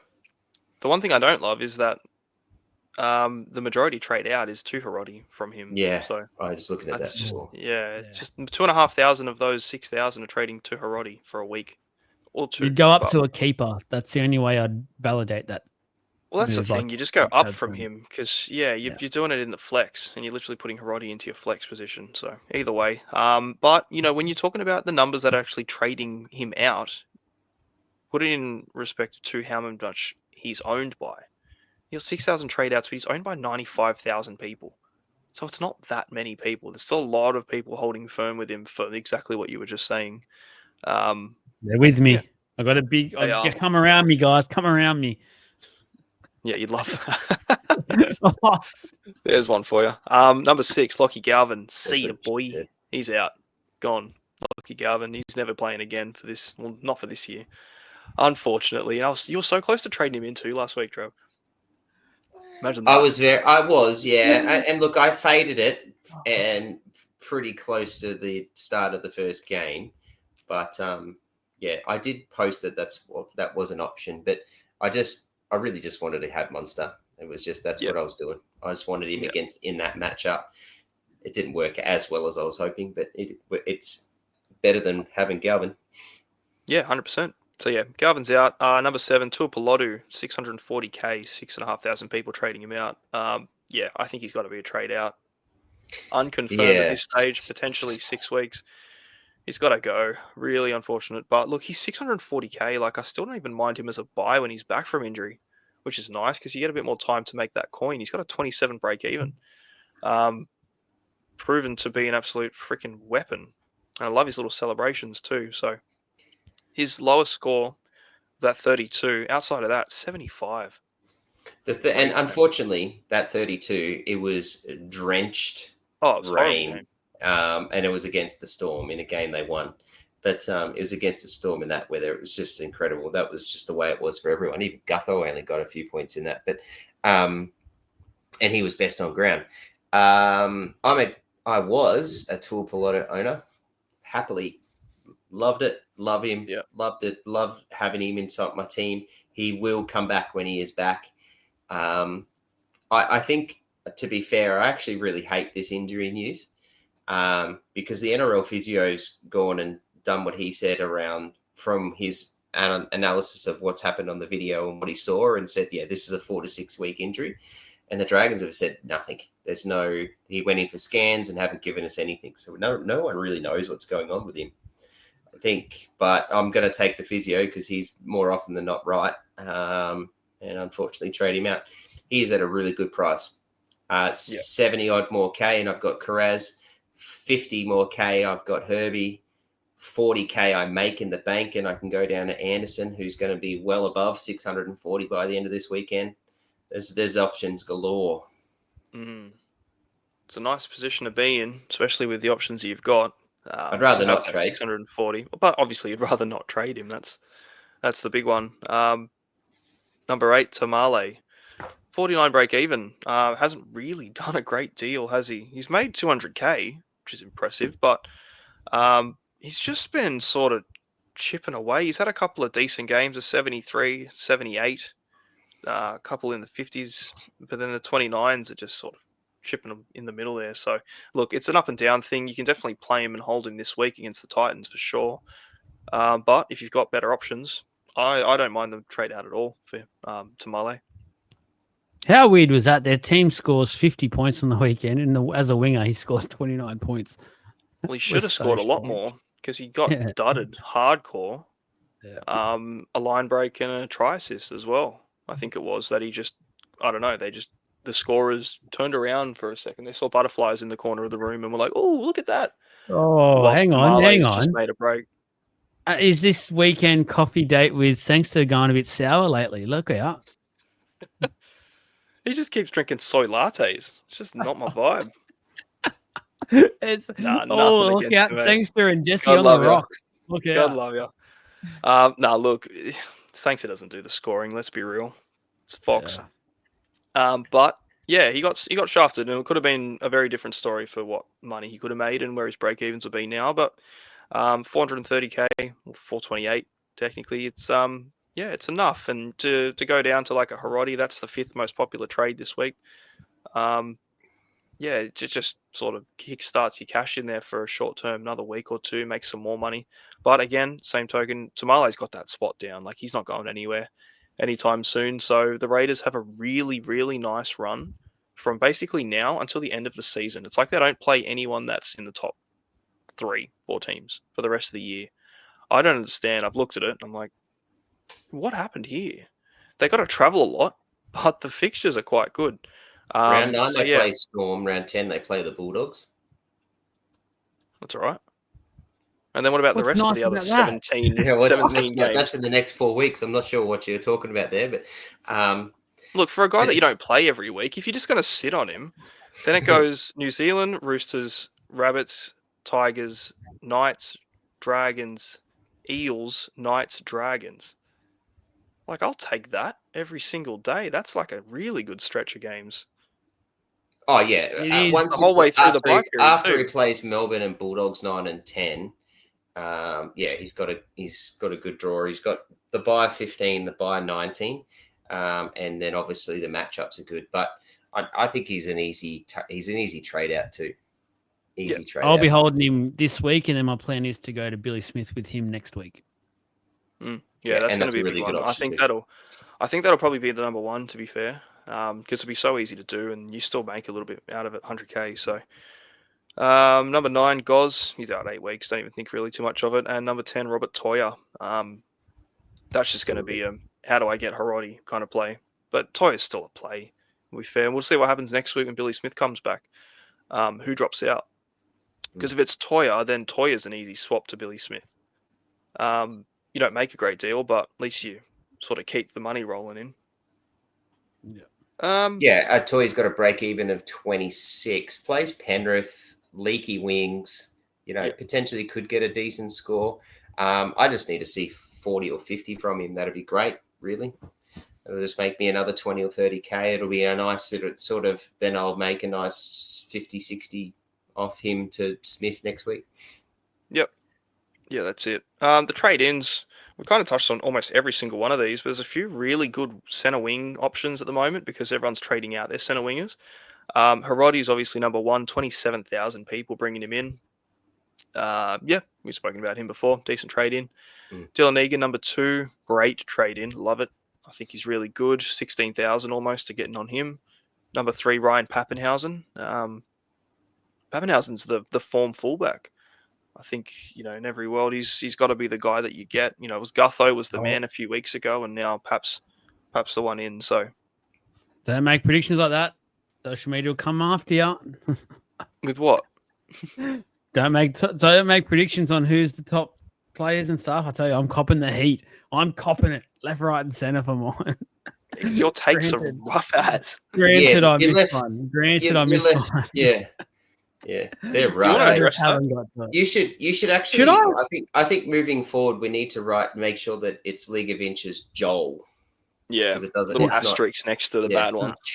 No, look at guys out there. I did all the lists apart from halfback. I'll let Trav look after halfback for me, and then he posted it. And that was what happened there. So, do I address what happened? Oh.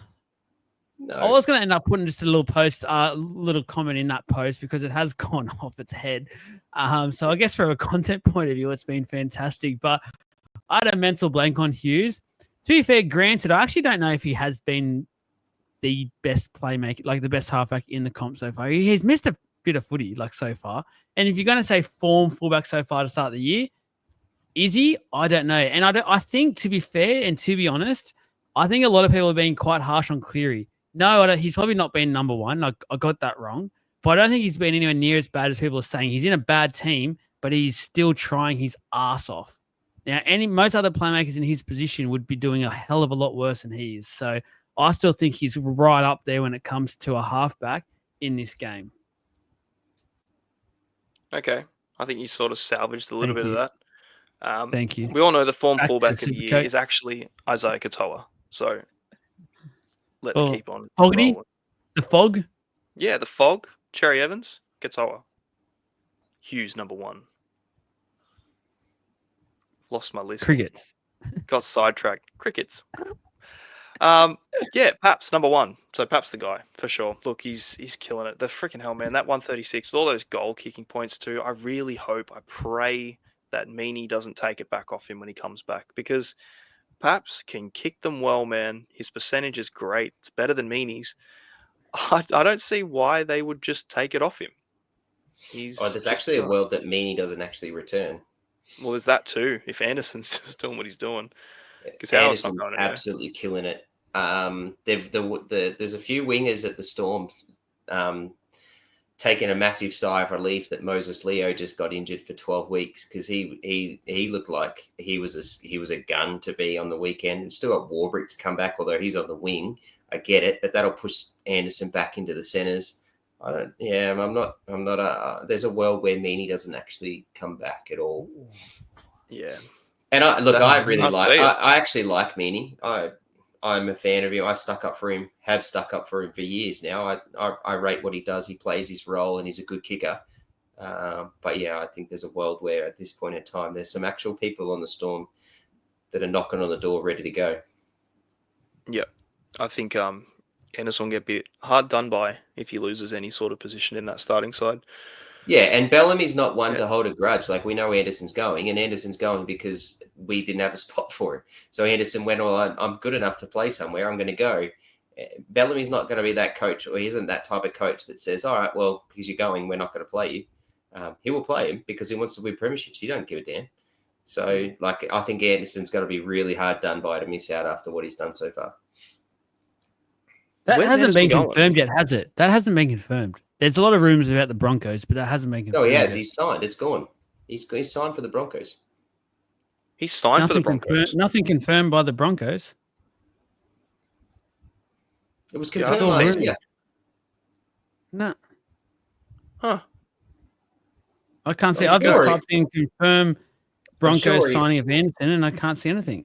Yeah, right. I'm sure that I read last year that he's going to the Broncos. But yeah, anyways, it is what it is. Yeah. How can they afford him with that cap? We've moved away from Ryan Pappenhausen. Yeah, Pap's a gun. Yeah, look, 14,000 people. I just think you get him in. Fafita, number 4. So, 8,000 people going in on him. Still super low ownership, though. Like, it's very, very early days on Fafita. He's currently owned by before this week, it was less than 2,000 people. So, he'll be 10,000 people owned now. Still, by his accounts, all quite low ownership. One more week won't hurt you, I think. Famous last words when it comes to Fafita, but I think you can probably give him another round and say, yeah, if he pumps out another 80 plus, I think he's definitely a viable trade in for the week after. If you want him now, just get him now. He's still going to outscore most of your second row options. So, anything on him? Already spoken about it. Cool. Billy Smith, number 5. We've spoken about him. Be interesting to see how many of those people going early on Billy Smith are also getting Hiroti. I wonder if most of that 5,000 are not going the Hiroti route. It's like a double trade in. Well, it could be a week just to get Hiroti and Billy Smith and just go, here's my 2 next cheapies, generate a shit ton of cash for next week. And then kind of just like knock off a few, maybe boost, bang, bang, bang, 3 guns, or Carraz's price won't change this week, so he could be an in. A few of the big guys are going to drop money, so yeah, I see it 100%, but I wish it'd be a way to know, hey, it'd be good stats. So just approach with caution with him a little bit, but obviously the break even's there. He's going to make big coin. Tedesco's number 6. God, you're spending up 853k, but that's Teddy. Like, he's dropped 66 so far this season. I was just about to say, you said you're spending up, but he's dropped 66,000. Yeah, I know. It's nuts. As far as like the fullback template of price goes, he's not even the cheapest. Latrell's still the dearest, sorry. The most expensive is still Latrell, but he hasn't dropped cash yet. It just goes to show how good he's bloody been, that he was 910,000, when he was 920,000 going into this year, and he's only dropped 66 after round 6. Yeah. Like, he's still averaging 82, 44, 43 against the Broncos, 119, 58, 80 in the wet, 83, 101, 91. Average of 82.5. Crazy numbers. Okay, it's just crazy numbers, eh? Like, he's just a gun. Yep. And that's really the only player I would go Ponga up to. Besides, obviously, Pap, if you didn't have him already, but I just don't think he's going to slow down. The only thing that is concerning is he's probably going to get picked for Origin. No. And then you don't reckon? No. You think it's still got to be Edwards? Yeah. Yeah. Like, Edwards has got plenty of time to get ready for Origin. Yeah. It'll be Edwards. He was back last week. Yeah, I was not worried about Edwards not being fit or anything for it, but shit, you can't ignore Teddy when he's just doing what he's doing. So, well, Teddy did what he did last year and didn't play every Origin. Yeah, but Edwards did more than Teddy did last year, especially for the selection call-up. Edwards was everything last year. He was leaps and bounds.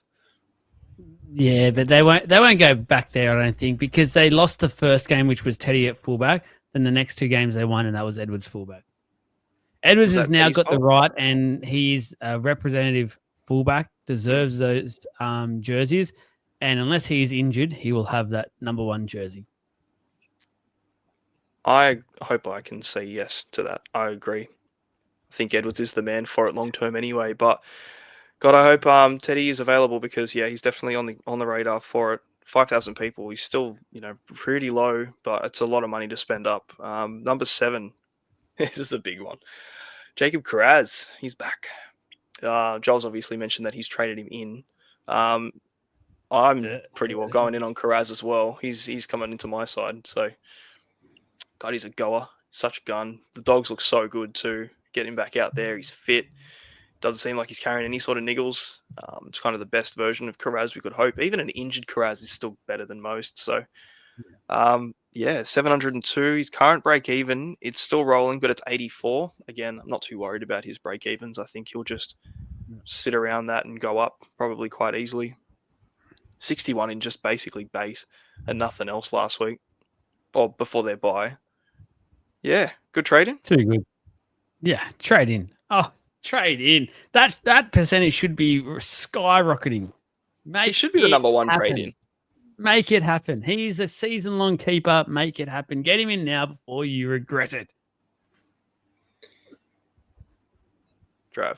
Cool. Yeah, 100%. Get him. I wanted him until there's nothing else to say. I don't know. You sound like you're about to say something. Yeah. What do you reckon about Origin? You reckon he gets picked? That was kind of what I was going to say. Was it just it does? There is a bit of a preface on that he's potentially going to get picked for Origin, and so it bloody should. He's a freak, but I'm still buying him for the fact, even if he does play Origin. To be honest, Lomax in the centers, Carraz on the wing. No defensively, way. awesome. Can't wait to see that. What do you mean? There's no centre spots available. It'd be Crichton and Latrell will be centres. Yeah, Cherry. Too many fullbacks to put Cherry, in. Apparently. Turbo. Yeah. Just put the dogs. Forget the Panthers of the couple years ago in the blue side. Just get all the dogs out there. Number 8. If he does play Origin, which is quite annoying, he'll miss 12, obviously. He's got the bye 13. Plays 14, 15. He would miss 16 and then 17, but then plays on. 15. So he comes back for 14, misses 15, is on the bye 16 for the Bulldogs, then plays 17, 18, 19. I think also some of those matchups, without having a quick look, but without actually looking, the days don't match very well for the Bulldogs in Origin time. So that's only a slight concern, but still, I'll sort that concern out later on when you got a month to worry about that. Yeah. So round 16, there is the bye for Origin. Round 17, they play Thursday night, so he's not backing up for that. So it's, and then the round 19, what is it? Round 18 is the bye, isn't it? Is Origin. Yeah. Round 19, he plays Saturday night. Yeah, maybe quick turnaround. If he's picked for Origins, trade him out. You're not going to get him for very long. Next one in, Xavier Coates. So I don't really want to look at this guy's name after the week that I've had. I'm in draft. It's just copping Xavier Coates everywhere I look. Yeah. This is if you're the only headline for this to say is for the year. I reckon this will be the premier headline of chasing points from last week. This is literally what this one is. Because he's done nothing. Like, other than the game against Parran round 1, 39, 36, 25. And actually, I don't say that he's done nothing. He's actually played pretty well. But he's Xavier Coates. He plays on the wing for the Storm. He's going to score tries. And at times, he's going to score triple, which is what he did on the weekend. So he was a freak, got 148. But this is literally the headline of chasing points from last week. Don't do it. Yeah. Reverse that. Yeah, don't do that. It's 508K. He just has no base. Like, nothing at all. Minus 16 break even. He'll make money. But if he scores 30, like he has, it's not going to be a lot of money. and then it'll dry up pretty quickly. So yeah, just if you're gonna do it, do what Trav's done and go up a little bit more and get Anderson, who's got really good base numbers as well as a really low break even and try scoring. So you want to get a piece of that Melbourne pie and some of those attacking backs. They just don't seem to do much else except score tries. Yeah, look, it's very surprising to see him that high up on the list. But moving on. Number 9, Cameron Munster. People still don't have him. People still trade him in every week. He's been the most popular trade in charts, I think, pretty much from round 3 all the way through. So that's people chasing the get rid of Galvin. Yeah, every week there's a reason to get Munster in. So 1,000 people, Lockie Galvin to Munster, done. Then Ben Hunt, and a couple other people just moving on plays here and there. But look, if you don't have him, you should. So that's an easy one in. And the final one on the list, Valentine Holmes. Man, he is just flying, isn't he? He was talking about him last week in the pod about how he was just sort of doing his thing, getting his 70s and chipping away nice and easy. Very low effort. And then he goes and puts up 97. Biggest score of the year. So, look, he's going to definitely be picked in the Origin lineup. He's going to miss pretty much all games from like round 12 to 19 in a way. But I like the trade in at some point of the year. I think, if you had him earlier and you rode that whole period out, you've done really well with it. I think just for now, maybe I'd just go to Karaz instead and just, ride it out and hope Karaz doesn't get picked for Origin or anything because, Holmes definitely will, but you can't knock him. Maybe with Tuipulotu not on his edge anymore, might be a little bit less. Well, he's only really got 1 try assist too this year, so he wasn't really getting too much outside of that, but maybe more for him individually. I just don't think you can go wrong with Val Holmes, and his ownership's still nothing. Yep. That's it. That's the whole list. Some big movers this week, eh? Yeah, it's very a lot of guns coming into sides. Yeah, a lot of guns coming into teams. Paps, Fafita, Tedesco, Karaz, Munster and Holmes. Munster as always. But yeah, I like this. A different chart. Looks a little bit different to what we usually see, and they're still quite low to be fair for all coaches. You're only looking at a few percent each. So. I think people are starting to get their team set basically, and that's what the buyers are suggesting, which I totally agree with. Sit v starts. What are we doing? What are we doing with our teams this early day? Well, not really early days, 24 hours before the first game, but how are we looking, Trav? Is this trade ins, did you say? No, we're doing. Actually, we'll do our trades first. Yeah, our trades. What are you looking at so far? My bad. Sorry. Sorry to throw that spanner. So I am trading Tuipulotu out, have to, for the injuries, and have pushed him to Anderson. Shibasaki out, have pushed him down to Hiroti. Probably change that to Smith, but that's where I've gone. And I've gone Iongi up to Pappenhausen. So I'm watching Anderson, Hiroti, and Pappenhausen in my team. I am left with 110,000. So I can easily change Anderson up to anybody. I would love Herbie, but I don't want the matchup against the Storm. So Herbie will come into my team hopefully next week.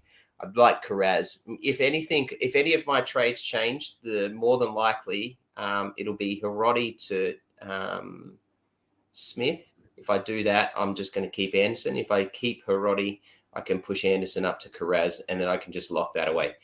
And I'm more inclined to do that because I'm pissed that I'm having to trade out a keeper or Tuipulotu, and I kind of want to have another keeper. So if I go, I'm more inclined to want to do that, so I can build my keepers in my center wings. So that's what I'm looking at the moment. Jesse, trade. Yeah, You got about what 10 trades left? Oh, that's also I'm boosting. That'll be my last boost, everybody. Done. Go. Boost done. Out of boosts. Popular contrary. We had Jesse at $1 to use all these boosts first. Where did that come from? Still got 2. Me too. Oh wow. Yeah. Far out. No, you're going hard Love it. Love it. early. I love that. I'm so close to a couple of trades that I wish I could do, man. Honestly, I'm 19 and a half short for one. Shibasaki, White, and Tamale out for Karaz, for Feeder, and Hiroti. I'm a little bit short.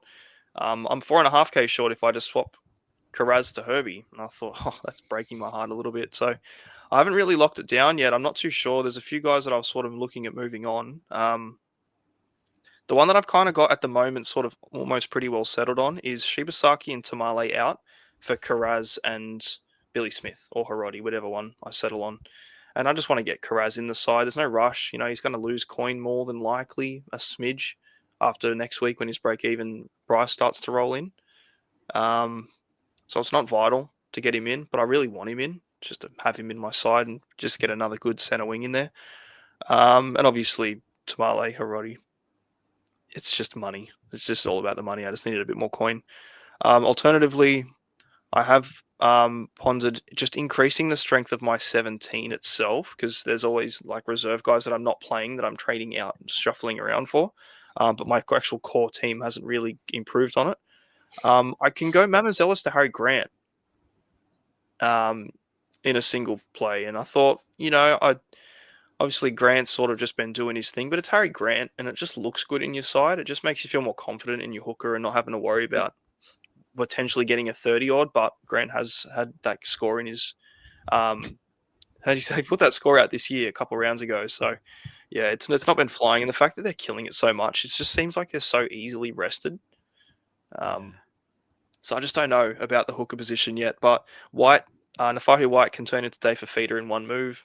I can very easily get Karaz in there. So that's kind of the direction I'm leaning. I'm probably going to go Karaz. I've been so high on it all week. I just look at it in the side and I think, cool. I didn't get him in last year until quite late on. He was sort of one of those guys that I just missed and could never make way to find a way into my team. And I don't want to do that again this year. He's a fun watch, and I like watching the Dogs, and they look really good this season. They look like they're going to be right up there for it. So even more of a reason to just see how they go. And look, if you can get 61 on a return game from a lot of injury or just a long-term chronic stuff that he's had, get a try in there, man, and it's a ton easily. So yeah, I think more than likely I'm going to run that route. I just got to find the combination of who is the one that sits out, and I might not boost this week either. It just depends. There's no one that I can really get to with a boost that I'm sold on getting in, besides just trading for the sake of it. So yeah. I did mine last night, uploading the videos that we did yesterday. So I wasn't persuaded by anyone, and I was sticking to my guns. I already went back on my guns though, because I was boosting, then I reversed the boost. But that was before tonight as well. So my trades at the moment are Shibasaki to Hiroti and Arthur's to Karaz. Arthur's one makes me a little bit sick just because he's literally at the moment 4th overall center wing. So it feels a bit gross doing that. But it gets me to Karaz, and it gives me 330k in the bank to do some other moves moving forward for next week. I originally had a boost happening because I was also then going to get rid of Adam Dewey, but then that obviously the Galvin news happened. I decided to go, no, thank you. I'll be keeping Dewey in his halfback position, goal kicking the like. I do think they'll score a number of tries on the Eels on Monday, so I want to keep that. And I'm actually playing him this weekend as well. So I decided to go against that. That would have been to probably Herbie, but I was a bit cautious about Herbie against the Storm this week. And seeing his numbers and stuff against the Storm aren't the greatest. So I was happy to play my cards there and wait one more week before I go all in on probably Herbie as my next center wing that I'll be looking to lock in. So those two for now, I'm pretty much set on that. I don't think I'll be boosting this week. I'll wait for next week. I've got a couple little things just come through real quick, and probably going to be breaking because the Fizz just posted it. Confirmation on Tuipulotu's injury. Season. Looks like 6 weeks. Ooh, with a buy in round 12. It'll be around 13 return. So okay, there you go. There you go. You all probably already know this by now when you're listening, but there you go. Breaking news for you. Breaking news yesterday. What was the other one? That Melbourne have conceded 4 tries or 4 games they've conceded a try to a left centre. So don't be too concerned about Herbie. So that's Herbie, is it? That's Herbie. They just seem to Okay. leak a try every game to a position that Herbie is They're also weak. in. So That's why they're weak. Their that defense side, is they're just hopeless. yeah, they're just like letting holes in there. Wouldn't worry about them. Just walk through, moonwalk Hopeless. through. Herbie, handsome devil. Tell you what, 330K to play with next week with a boost, 2 boosts up my sleeve. I'm really looking forward to next week. Yeah, Making God, some that's a good big, coin. big moves. Sit versus start. What are we thinking? I'll kick us off, boys. I've had a big dilemma this week because I've actually got to the point where I've actually got like 5 or 6 players I'd be very happy playing this week as like bench players, and I'm at the point now where I'm starting to go, oh no, I can't play that person. I can't play that person because what has got me away from things was the Adam Dewey one. So I've literally got him in my 4 starting center wings. I've actually got Hiroti coming in this week, but I'm not even playing him at this rate, which is doing my head in because he's scored so well the last 2 weeks. And it almost feels like he's a 70 guarantee at least against the Knights. And I'm not doing that because at the moment, my reserves are Gutho, Campbell, Egan, and Tino. I've got the Tino as well. So, yeah, I don't know. I've got a couple of guys sitting around that I wouldn't mind playing as well. I just can't. Like Hiroti, I'd love to play. I have a feeling Tamale might do something good against the Titans as well, just because it's the Titans. And I just feel like after last week, he missed a couple of chances. He has a chance to go a nice 70 or 80 odd sort of score. He's due. But yeah, apart from that, that's what I'm doing, boys. I've got Jenkins. I'm playing Jenkins still against the Roosters. I just think I'm got this.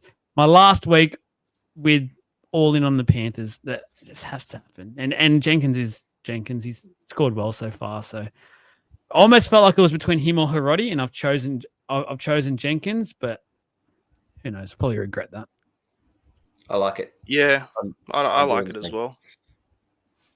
Yeah. Sweet. Yeah, I'm doing the same. I've changed My sits and starts are Ponga, reserved, Munster, but obviously Campbell's on the ground, Tino and Egan.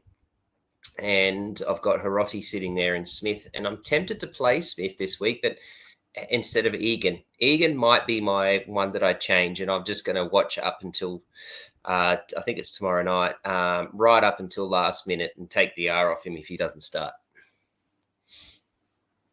Yep. I've got pretty much the same in the back anyway. I've got Ponga in the reserve just because I got Pappy in the flex. With Karaz in the starting side now, it's Garrett Karaz, Marzio, and Jenkins. The only other center wing that I've got that's actually playing this week is Toya, with Billy Smith in the side and Purdue on a bye. I feel like Purdue's just going to be a guy that I have in my starting team every single week, and I don't really have the luxury of too many other reserves, so I'm almost like, oh, who do I drop out? It's probably Marzio, to be fair, because he just shits me every week. Still gets his 50 though. So the reserves as it stands: Ponga, Munster, but again, Campbell's starting. Nico Hines, but I got Cleary starting. And then the last one, I've got Horsburgh in my starting 2RF and Nicholson on the bench. You can switch them either way. But with Dylan Egan playing first, if he does get a promotion into the starting lineup, I'll be taking the reserve off Nicholson and putting it on Egan. Just want to sort of see. Honestly, I don't have any worries about Nicholson, and I think he's still going to score really well. With Hosking back, it's kind of just like, do you have to just let him and watch and wait and see how many minutes he gets? And for that reason, if there is a chance between Nicholson losing minutes and just Horsburgh as the play, I'm going to go for Horsburgh because he plays his minutes and his PPM is just insane. So, that's where it's sitting. I don't really have too much else to go through this week. They kind of pick himself. So, yeah. You can start as your captain, vice captain. I feel like I'm just going to probably captain Pappenhausen. Captain Pappy. VC, I haven't looked too far into. Garrick's a good shout against the Dragons. I like Karaz as a VC against. I haven't looked at the fixtures either, so I need to make sure these actually line up. But yeah, I could go Karaz as a VC. That could be a nice little juju play for me. So just as a trade in. He's definitely worth a punt on. And then, straight after that game, Paps plays. So could have my captains over and done with by Friday night. Yeah, and the Bulldogs Rabbitohs game's at 4:05, so there's plenty of time between that game and the 8:00 Dolphin Storm game to fix that. I kind of hate that the VC early Friday game to the C late game because I've got like 5 minutes to make it, and I'm trying to put kids to bed and shower, and I miss it, so I try and avoid that. But yeah, this week you've got that option. Gutho's a really good shout out for VC on tomorrow night. I'm surprised he didn't say that. I've got currently got the VC on Gutho. And the captain on Pappenhausen. I'm bringing Pappen in, so I've got to do that juju. Take Jesse's advice. I think here's a shout out for you that I think's about to tear it up on the weekend, and go and put I'd love to see how many people have the balls to captain Terrell May against Para on Monday. Oh, it'd be such an easy 95 points. Oh, I think he'll have a try. He'll score a try against that row, those forwards. I think so. Imagine having those kahunas. I don't think there's really massive kahunas. I think it does. I think you do need to have the kahunas to do that because there's, I think you could easily put a captain on Ponga in this hope that he's had 3 bomb outs that he's going to pick up, and he plays the Sharks, who are not overly great defensively. You can easily do it, but I would love to see. I think May is just a really sneaky pod captain option against Para on Monday. It's just his scores are it's so dumb. It's so dumb. Just easily 80s or 90s with him. If that was a fullback, you'd be cheering. That's what Teddy's doing right now, and everyone's trying to get him in. He's paying $900K for him. Like, same thing. See what happens. For me, I got the VC on Paps, and I'm in the mood to try and claw back. So I don't know why I'm doing it. I got the C on Cleary at the moment. I've got the C on Cleary against the Roosters. So you've literally given them one more chance. Every opportunity you can to give them one more chance. Love it. Love it, Joel. Yeah. I am very, very nervous, but who knows? Paps goes one into the ones. I'll be probably looping, no doubt about it. So yeah, it's the as far as it goes at the moment, Cleary's the most popular VC, almost 30%. Then it's Gutho 18.5. What? Yeah. So that means people are captaining May then, or no idea. Yeah, most popular VC. 29. Some people are forgetting how it works. They haven't changed. Probably. You don't reckon? Surely they haven't, because they had Cleary played last Thursday, so maybe that's still the VC from last week. Man, it would have to be. Surely. It doesn't make sense. Yeah, 29.8, and then Gutho 18.5, Pappenhausen 18.2. And most popular captain this week, Pappenhausen. So it's definitely new. 38.9. Payne Haas is second at 15.7. Gutho at 13.5, and Cleary 8.7, and that's in the top 10%. So, yeah, let's go Cleary owners. Let's ride him. 3.5 still on Ponga. Risky business. Yeah, I don't like that at all. Got to say it, I don't like it at all. But anyway, that's it. We've got no questions tonight just because it's been a massive episode. So if you have any questions for us, make sure you are part of the Legends group on Facebook. Cannot stress it enough. It is literally only $2.99 per month. I'm not bagging anyone else out, but we definitely have the cheapest option of this exclusive content side of things. Cheap as chips, guys. Cheap as chips. All this exclusive content, Supercoach, NRL related, discount on merch, double entries into all of our giveaways and things like that as well. So definitely value for money. Great stuff in there. It's a great little community we are building that's getting bigger and bigger by the day. Make sure you're in there and ask all your Supercoach questions for this week in there. That's it. Trav, good night. Jesse, good night. King Karaz, do it for us, brother. We love you. Enjoy this weekend's footy. Good luck with your captaincies.